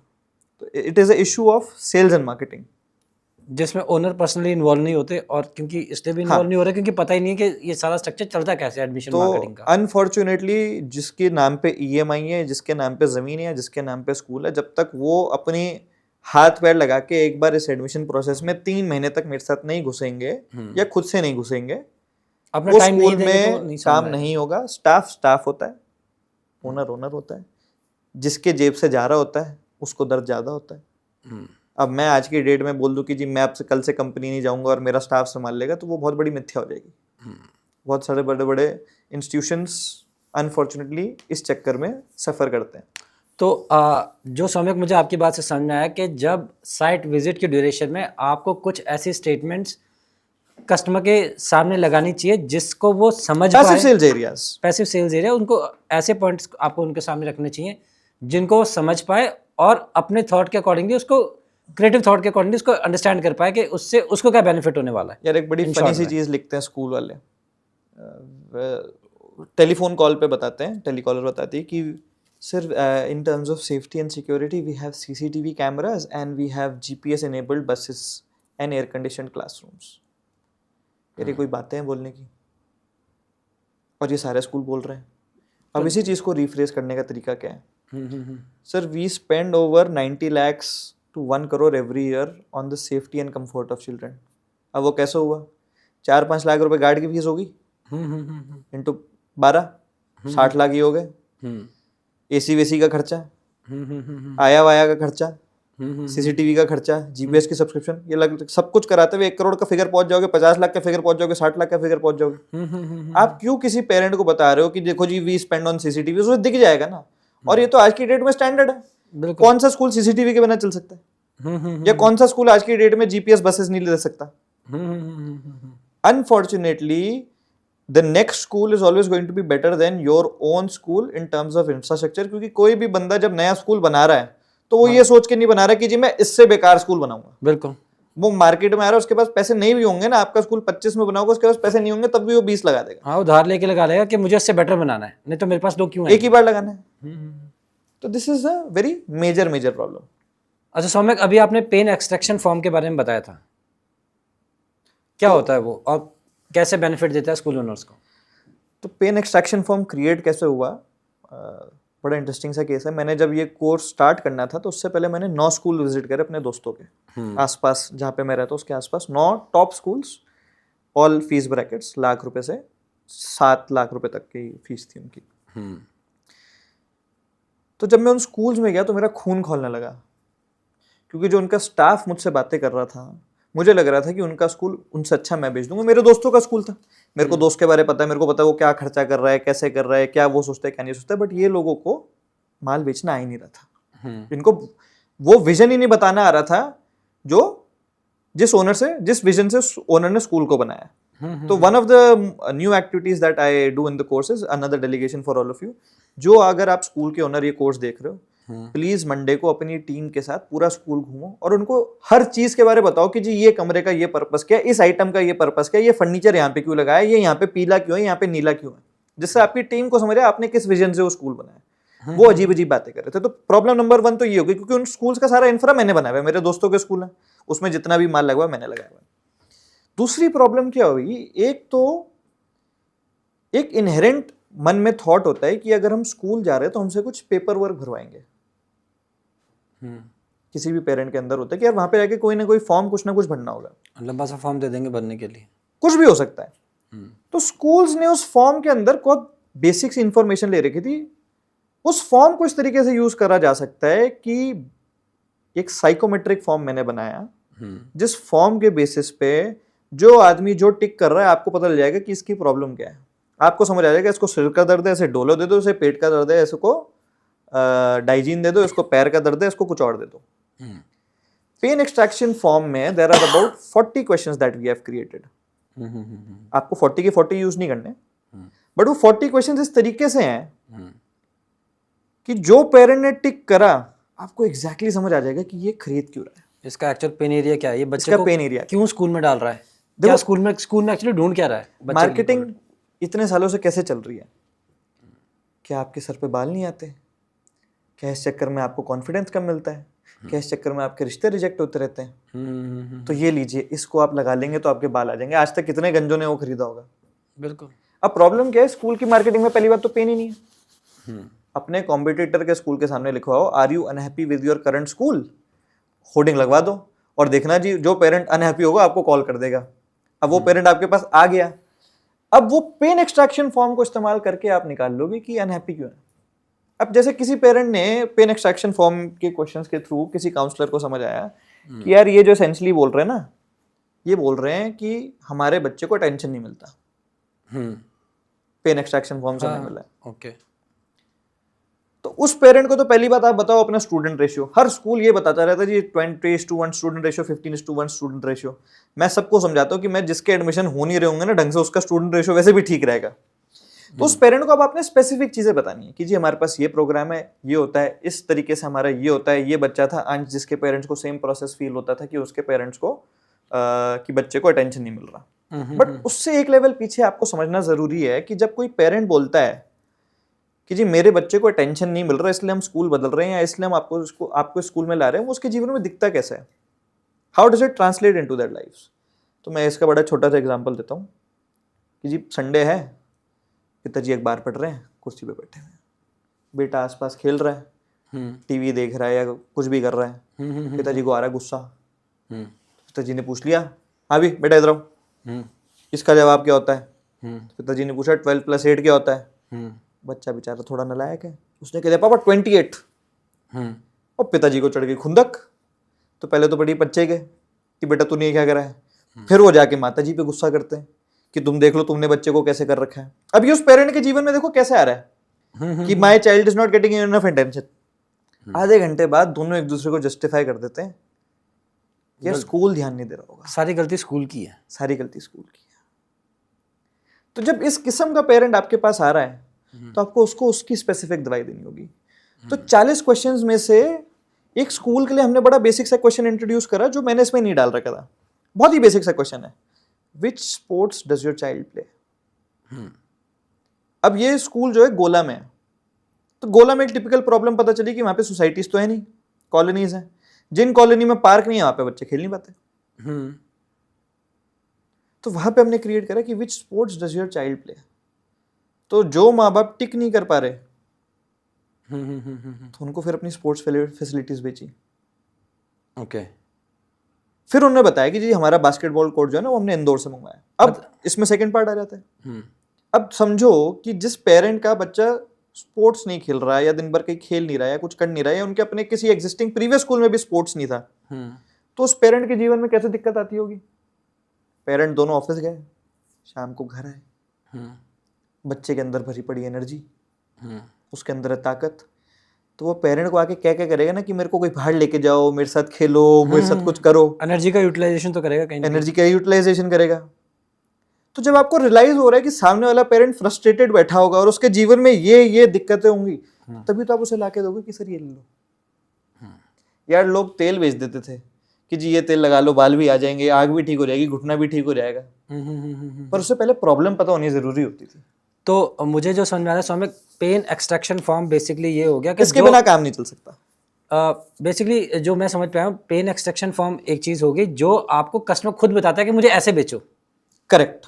वो आपको अपना सीबी, आपको सिंपली बोलूं तो जैसे ही पेन एक्सट्रैक्शन फॉर्म कोई फिल करता है तो आपको पता चल जाता है कि मैं बोल क्या रहा हूँ, मैं चाह क्या रहा हूँ, मैं चाह क्या रहा हूँ, वो पेरेंट्स क्लियरली बता देते हैं। इसका एग्जैक्ट सीबीसी ब्लड काउंट कैसा है, इसका हीमोग्लोबिन कम है या इसका थायराइड बढ़ा हुआ है या इसका टेस्टोस्टेरोन में इशू, वो एग्जैक्टली आपको बता देता है। मतलब डाइट में क्या चेंजेस होंगे वो पता चल जाएगा। उसके हिसाब से आप उसको दवाई दे दो और वो आपका माल धीरे धीरे सीधा सीधा खरीद लो। ठीक है, तो ये तो मुझे लगता है बहुत ही वैल्यूएबल एक एसेट है जो कि जो पेरेंट्स के अंदर सबकॉन्शियसली वो बोल नहीं रहा है बट वो चाह रहा है, वो चीज कम्युनिकेट कर देता है। Another reason why this form was created was that when I went to these 9 schools, their counselors were asking no questions to me.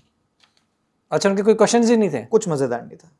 और मैंने हर स्कूल में जाके पूछा why I should give you my child, तो उनके पास उसका जवाब भी नहीं था। Sir, we have numeracy, we have literacy, and sir, we have inclusive learning, inquiry based learning, holistic learning. अरे भाई साहब, सब यही बोल रहे हैं, तुम क्यों बोल रहे हो? मत बोलो ये सब। इरिटेट हो चुके पेरेंट पढ़ के, सुन के, देख के। आज की डेट में स्थिति ये है कि इस स्कूल का ब्रोशर ले लो, इस स्कूल का ब्रोशर ले लो, सिर्फ लोगो बदल दो ना तो वो ब्रोशर एग्जैक्टली सेम होंगे। अगर चैट जीपीटी में 10 स्कूल के ब्रोशर डालोगे और बोलोगे कि इनके बीच में सिमिलैरिटी कितनी है तो 90% हिट रेट दे देगा आपको, सिर्फ वो नंबर हटा के। तो सौम्यक, एक आइडियल स्कूल की विजिट कैसी होनी चाहिए? यार मेरे ओपिनियन में, एक मेरे दोस्त है, उन्होंने आज ही मेरा नया बैच में साइन अप करा है। उनकी यूनिवर्सिटी है, कॉलेज है और एक स्कूल बना रहे, 2 स्कूल उनके ऑलरेडी है। उनके नए स्कूल के बिल्डिंग में मैंने सबसे पहली चेंज ये कराई है कि एंट्री गेट से घुसने के बाद एंट्री गेट के सामने एक बहुत बढ़िया लाउंज बनवा रहे हैं। Okay, bloody beautiful lounge. Parent उस लाउंज में जाके बैठ जाएगा, उनके स्कूल के अंदर एंट्री नहीं है। स्कूल की बिल्डिंग के अंदर उनका जाने का पर्पस ही नहीं है, रिसेप्शन का कोई पॉइंट ही नहीं। सबसे पहली चीज आप पेरेंट को वहीं रोक दो। क्यों बुला रहे आप स्कूल के अंदर, किस बात की एंट्री हो रही है? चलो आप फॉर सम रीजन ये नहीं कर पाते, तो जब वो स्कूल के अंदर आ भी रहे हैं, पुराने जमाने में ना एक इमोशन होता था कि स्कूल, आप जब तक वो इमोशन नहीं क्रिएट कर पा रहे हो तब तक आपको अपनी विजिट को अपनी विजिट को रन नहीं करना है। प्रॉब्लम क्या होती है कि आपने 50 मिनट में उस पेरेंट की ईगो सेटिस्फाई नहीं करी, अपनी फीस जस्टिफाई नहीं करी, तो एंड में आके वो आपको आके चिल्लाता है discount discount discount discount discount. Real story बता रहा हूँ, मेरा 2 साल का बेटा है। हमने पीछे, मेरी वाइफ ने सोचा कि प्ले स्कूल में डालना है।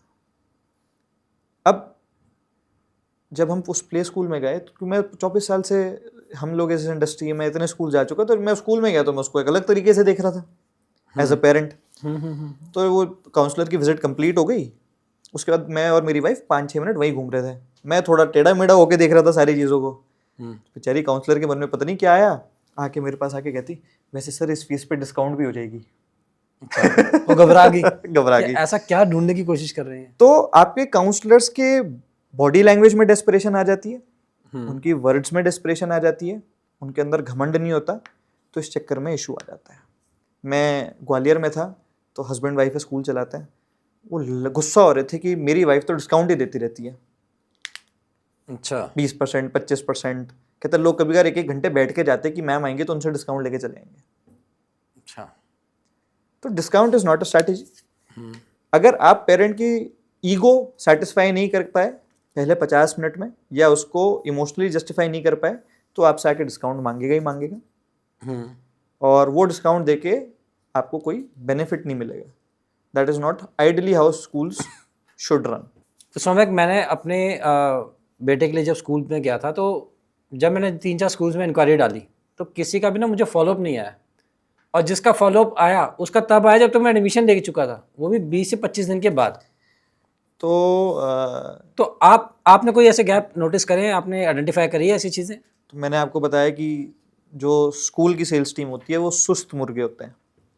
आप किसी भी रैंडम स्कूल में आज कॉल कर लो और इनको इंक्वायरी दे दो, 99% चांसेस हैं कि उनके रिसेप्शनिस्ट का या उनके काउंसलर का कभी फॉलोअप आएगा नहीं। बहुत सारे स्कूल्स में जब मैं पर्सनली कॉल करता था, अपने दोस्तों के स्कूल में मैंने कॉल करा एक दिन रिसेप्शनिस्ट को। अब मैं जनरली करता था कॉल 3-3:30 के आसपास, क्योंकि ना उस टाइम पे इनके असली रंग दिख रहे होते हैं, इन्हें भागना होता है घर। ओके। तो मैंने कॉल करा, ma'am I would like to book a visit, क्या मैं आ जाऊँ? तो वो लेडी ने मना कर दिया, नो प्रॉब्लम। उस लेडी ने ये बेसिक काम भी नहीं करा कि वो मुझसे मेरा मोबाइल नंबर, ईमेल आईडी ले ले और मेरे को काउंसलर से तो कनेक्ट कर देती। तो मैंने बोला मैम मैं क्या करूं? कहती आप वेबसाइट पे जाके फॉर्म भर दो। एक इतनी बेसिक सेंस होनी चाहिए थी कि वो तभी मुझसे नाम, नंबर, ईमेल आईडी ले लेती और खुद फॉर्म भर देती। इन शॉर्ट में वो आपको रीडायरेक्ट कर रही है कि दूसरे डिपार्टमेंट वाले से बात कर लो, मैं नहीं बात करूँगा। इन शॉर्ट में किसी ने, सज्जन ने उन्हें पैसे आपके खर्चवा के उन्हें कॉल कर रहा है और उन्हें वो पैसे बर्बाद कर दिए। इसी स्कूल के गेट पे जब मैं गया, तो स्कूल में मैंने 2 बार अटेम्प्ट करी थी जाने की, तीसरी बार मैं गया था। तो 3-3:30 के आसपास मैं करता था देखने के लिए कि भैया इनका असली मूड क्या चल रहा है। उनके गार्ड ने मेरे को बाहर से बाहर भगा दिया कि सर अब तो सारे जा चुके, आप चले जाओ। चलो कोई प्रॉब्लम नहीं, जा चुके, that is not a problem. कम से कम गार्ड के अंदर तो ये विजडम होना चाहिए था कि भाई जो आए हैं उनका नाम, नंबर, ईमेल आईडी ले लो, एक काउंसलर से तो 2 मिनट बात करवा दो। यानी एडमिशन मार्केटिंग आपकी गार्ड से शुरू हो रही है, गार्ड की ट्रेनिंग से शुरू हो रही है। यानी आपकी जो टीम है वो आपका पैसा बर्बाद करने में लगी हुई है। और अल्टीमेटली देखो, मैं आपको एक छोटा सा एग्जांपल देता हूँ। हमने 201 एक्टिविटीज क्रिएट करी। जो एक पेरेंट स्कूल के अंदर आएगा तो वो room by room, area by area क्या क्या चीजें देखेगा, क्या क्या चीजें सुनेगा, और वो एक्टिविटीज आपने पेरेंट्स को करानी है। क्या होता है, स्कूल पेरेंट आता है गार्ड के पास से रिसेप्शन पे, रिसेप्शन के बाद किसी काउंसलर से बात करता है। स्कूल्स का अलग प्रोसेस होता है, या इंक्वायरी फॉर्म भरो, रजिस्ट्रेशन भरो, या वो भरो तो उसके बाद विजिट करेंगे। कुछ स्कूल के ड्यूरेशन उसी टाइम पे विजिट करवा लेते हैं, या फिर कभी कभार होता है कि जी आपका बच्चा असेसमेंट में जाएगा, उस असेसमेंट के बाद हम आपको विजिट कराएंगे। 3-4 इनके फैक्टर्स होते हैं। तो हमने क्रिएट कर रखा है कि जब वो स्कूल विजिट होती है तो ये जनरली जूनियर क्लासेस में जाते हैं, LKG, UKG, kindergarten, activity room, जो भी इनके होते हैं, म्यूजिक रूम, डांस रूम। फिर एक फ्लोर ऊपर चले जाते हैं, क्लासेस 1 to 12। तो 1 to 12 बड़ी जल्दी जल्दी खत्म हो जाती है, वहाँ पे कुछ दिखाने को नहीं होता। फिर आता है lab, library, composite lab, science lab, robotics lab, फिर आते हैं आपकी फुटबॉल फील्ड और ये सारी चीज़ें। तो इस पूरे वॉक थ्रू में हर एरिया में क्या क्या एक्टिविटी करानी है, एक बहुत बेसिक सा एग्जाम्पल मैंने दिया था। शूटिंग रेंज हर स्कूल में आज की डेट में। पेरेंट आया है, मदर आए हैं, फादर आए हैं, उनके साथ बेटा होगा। फादर को बुलाओ, बोलो सर एक बार गोली चला के देखो। फादर ने मना कर दिया, उन्हें बोलो सर आपके एक बार बेटे को गोली चलवाते हैं। शूटिंग वाले टीचर को बोलो कि बच्चे को गन पकड़ा है, उसको दिखवाए, एक बंदूक चलवा दे। जब फादर देखेगा कि टीचर उस वक्त बेटे को कैसे सिखा रहा है, जब फादर देखेगा कि मेरा बच्चा अंडर कॉन्फिडेंट हो रहा है बंदूक चलाते हुए, या मदर देखेगी कि देखो मेरे लाल को पढ़ाई सिखाई जा रही है, तो उस टाइम पे एक एक्चुअल इमोशन क्रिएट होगा उस कमरे में। या फादर से चलो, या मदर से चलो, या बच्चे से चलो। तुम्हारा खर्चा क्या हो जाएगा? 2 रुपए की पैलेट, CNG, वो CO2 का सिलेंडर खत्म हो जाएगा तुम्हारा। क्या खर्चा है? स्विमिंग पूल है स्कूल में, स्विमिंग पूल के बाहर लिटमस पेपर रख दो और दिखाओ जी, जब पेरेंट को वॉक थ्रू करवा रहे हो डिप करके, कि देखो सर हमारा ना pH लेवल हमेशा बैलेंस्ड होता है। जब नहीं होता ना तो हमारे ओनर आते हैं, वो पूल का पूरा पानी ड्रेन करवा देते हैं। He is very careful about the quality of life that we are giving to students. मतलब इतने बेसिक चीजें हैं, मतलब जिसका कोई हिसाब किताब नहीं है। कुछ मार्केटिंग गिमिक्स है, कुछ असलियत में।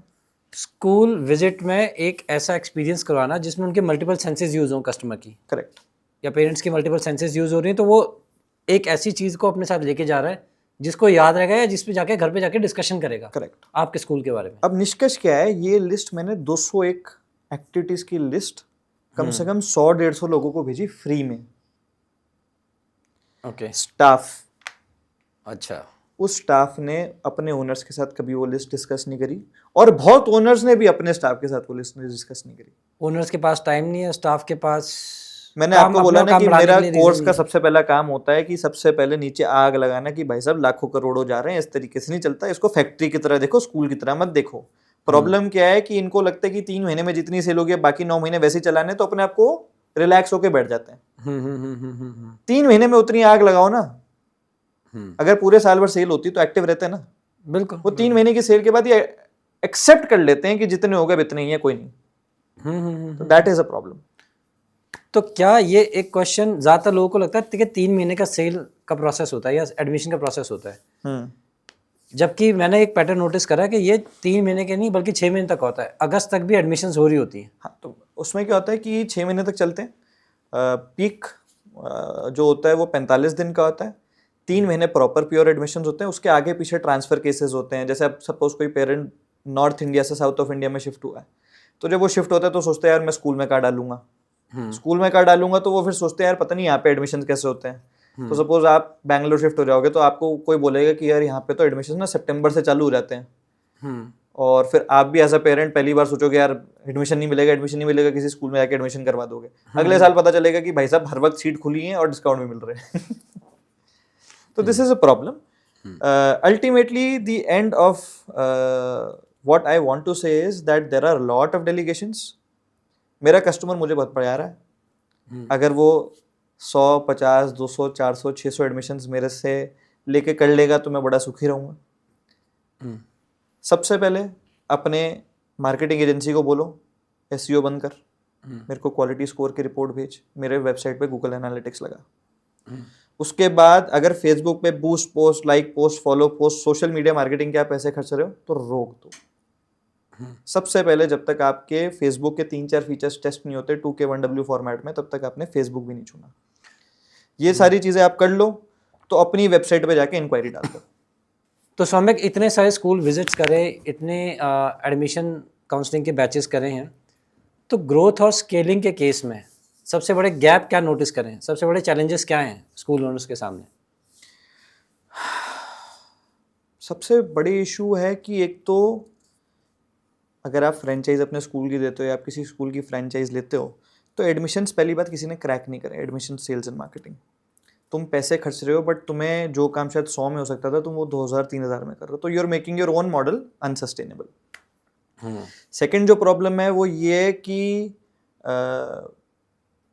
ये तुम अपने स्कूल के अंदर कोई स्पेशलाइजेशन इस तरीके की नहीं ला पा रहे हो कि इंसान तुम्हारे स्कूल को डिफरेंशिएट कर पाए सेल्स और मार्केटिंग में और अदरवाइज। एक सज्जन है जिनके 35 स्कूल हैं और उन्होंने हमारे साथ एडमिशन्स पिछले साल डबल कर रहे हैं अपनी 7 ब्रांचेस में। उनके साथ मैं बैठा हुआ था। अब उनका टिपिकल इशू क्या है कि उनकी एक ब्रांच में ना अप टू 8th ही है स्कूल। उसके आगे क्या होता है कि पेरेंट जो है वो कहता है कि यार अप टू 8th के अबव है नहीं, तो वो 4th 5th में नाम कटवाना चालू कर देते हैं और बच्चा उन्हें छोड़ के जा रहा था। अभी इनकी 2 ब्रांचेस में इशू आ रहा था। तो मैंने कहा यार ये जो इशू है इसके लिए ना आपको सबसे पहली चीज़ समझनी पड़ेगी कि पेरेंट को आपको कोई मोटा रीज़न देना पड़ेगा कि आपके पास रुक के जाए। या तो आप पूरे स्कूल को प्री स्कूल में कन्वर्ट करो जी कि जी हम करते नहीं 8 वाला, 1-2 ही करते, उसके बाद या तो आप अपना बच्चा कहीं आगे दे दो, किसी स्कूल के साथ टाई अप कर लो। अगर वो नहीं हो रहा तो आपको एक हाइपर स्पेशलाइजेशन अपनी स्कूल की क्रिएट करनी पड़ेगी। अब उनके साथ बैठे बैठे 1-to-1 सेशन में इतनी ब्यूटीफुल चीज़ निकल के आई। उनके साथ हम बैठे हुए थे, स्टाफ 20-25 स्टाफ बैठा हुआ था। तो मेरी लड़की से बात हो रही थी, उनकी जो कॉलर थी। मैंने कहा आप गढ़वाली हो? कहते हम गढ़वाली हैं। मैंने कहा और कितने गढ़वाली यहाँ पे हैं स्टाफ? कहते सर 75% स्टाफ हमारा गढ़वाली है।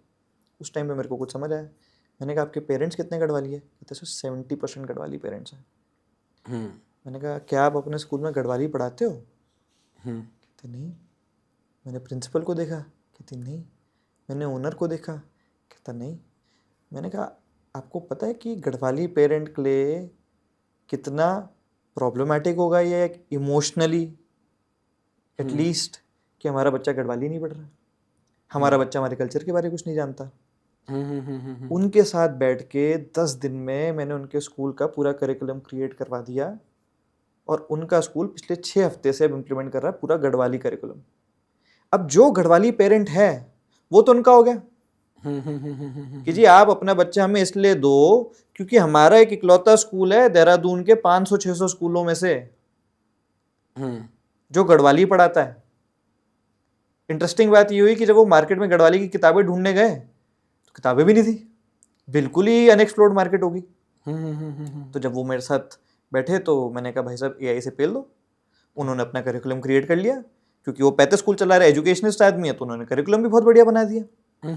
अब वो अपने सारे स्कूल्स में अगर ये स्पेशलाइजेशन डाल देंगे तो मजा ही आ जाएगा। अब कोई स्कूल जो ये पॉडकास्ट दे सकता है वो सोच रहा होगा कि यार ये तो उनके लिए एप्लीकेबल था। तो मैं आपको एक छोटा सा एग्जांपल और देता हूँ। हैदराबाद में जो स्कूल था वो स्कूल के साथ में बैठा 1-to-1 सेशन में। तो जनरली क्या होता है, आप मेरे साथ 3 डे कोर्स करोगे। 3 डे कोर्स 5 to 10 चलता है। 2 days ओनर ओनली, ये सिर्फ ओनर्स का कोर्स है। 3 days विद टीम, इसमें प्रिंसिपल किसी को नहीं भेज सकता है। जब 3 डे कोर्स हो जाता है तो मैं 4th डे आपकी टीम के साथ आके आपकी ऑन साइट करता हूँ स्कूल में। आप मुझे बुलाओगे, खिलाओगे, पिलाओगे, मैं आपके साथ ही रहूंगा क्योंकि मेरे को आपके अंदर से निकालना है कंटेंट, आपके अंदर से निकालनी है बातें। पंगा क्या है, सारे स्कूल्स इतनी मेहनत कर रहे हैं, सब कुछ अच्छा कर रहे हैं, बट उनको मार्केट करना आता ही नहीं है। ठीक है, तो उनके अंदर से बातें निकलती है। 1-to-1 सेशन में ये बातें निकल के आती है। अब एक स्कूल के साथ जिनके 45 स्कूल हैं उनके साथ में बैठा स्टारबक्स में, हमारा 7-8 घंटे का सेशन स्टाफ के साथ चला। उनके पास जाके मैं बैठा मैं स्टारबक्स में। मैंने पूछा why should someone give you their child. नहीं था जवाब, जैसे 99% लोगों के पास नहीं होगा। तो कहता है यार ये जवाब ढूंढने के लिए क्या मैं अब अपना स्कूल बदलूं, ये बदलूं। मैंने कहा नहीं है जवाब तुम्हारे पास, तुम्हें मिल नहीं रहा। बैठे बैठे कुछ ऐसा मजेदार निकल के आया कि उसने बोला मैं अगले साल 3 गुना एडमिशन करूंगा। उसकी स्पेशलाइजेशन निकल के आ गई। अच्छा, उसका यूनिक सेलिंग पॉइंट जो होते हैं सबके इंडिविजुअली जो बनते जो वो ऑलरेडी कर रहे थे बट उन्हें पता ही नहीं था। ऐसे हर स्कूल के साथ है, बट वो इंडिविजुअल डिस्कशन में बाहर निकल के आ सकते हैं। करेक्ट। इंपॉर्टेंट चीज ये है कि don't be dependent on your staff. 3 महीने के लिए अनकंफर्टेबल हो जाओ। मार्केटिंग सेल्स बहुत आसान है, स्ट्रक्चर आपको मिल जाएगा।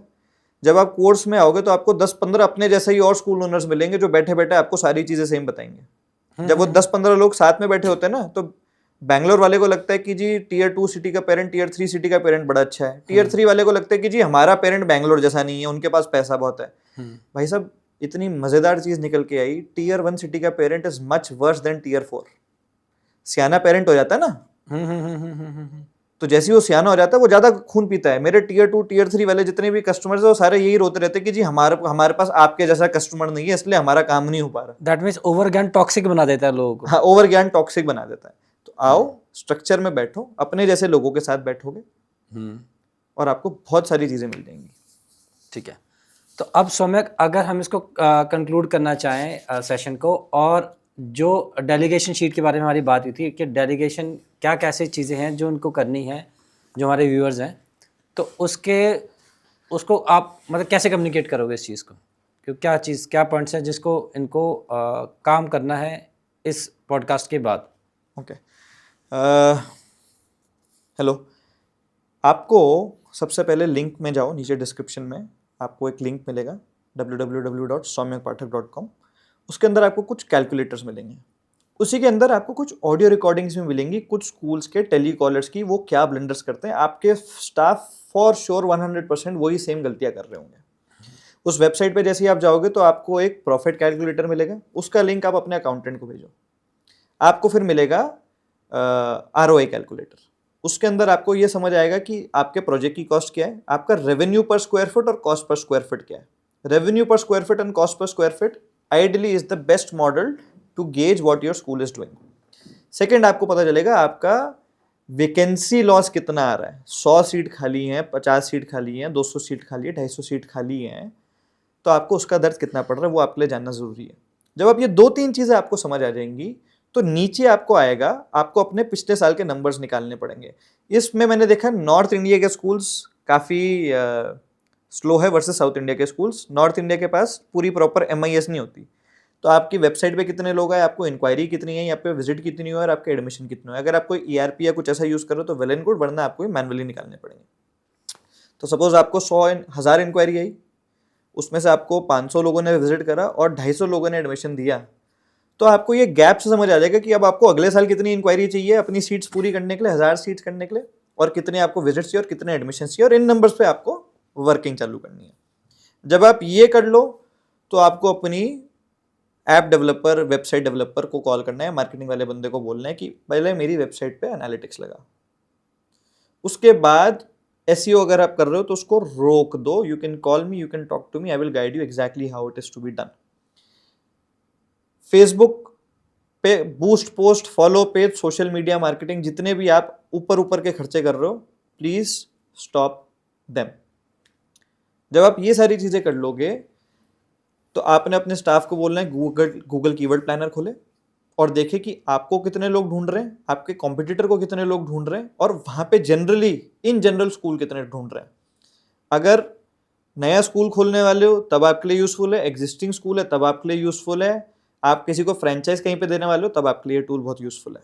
फिर एरिया फिजिबिलिटी ट्रैकर, ये आप यूज कर लीजिएगा। इससे आपको एग्जैक्टली पता चल जाएगा कि उस डेमोग्राफी में कम्युनिटी वाइज लोग भी आप पता कर सकते हो कि पंजाबी कितने रहते हैं और क्रिश्चियन कितने रहते हैं और मुस्लिम कितने रहते हैं। उस तरीके तक की भी उसमें ट्रैकिंग हो जाती है, करेक्ट। तो उस तरीके के तक की आप उसमें ट्रैकिंग कर सकते हैं कि कम्युनिटी वाइज कितने लोग आपके उस एरिया में रहते हैं।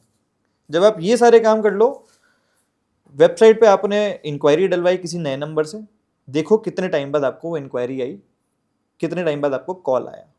उस कॉल के बाद स्टाफ ने फॉलोअप करा कि नहीं करा। 99% केसेस में स्टाफ फॉलोअप नहीं करेगा। उस पिच को जैसे ही आपने सुना तो आपको समझ आ जाएगा कि भाई साहब इस पिच पे कोई आदमी अगर हमारे स्कूल आ रहा है तो धन्यवाद उनका कि वो अपने सारे काम छोड़ के हमारे पास आ रहे हैं। तो केस ये हो सकता है कि जी उनके पास कोई रेफरल था या उनका स्कूल, आपका स्कूल उनके घर के पास था तो इस चक्कर में वो आ गए। अगर आपका school is a product of convenience तो आप अपनी सीट्स कभी भी पूरी नहीं भर पाएंगे। इसके आगे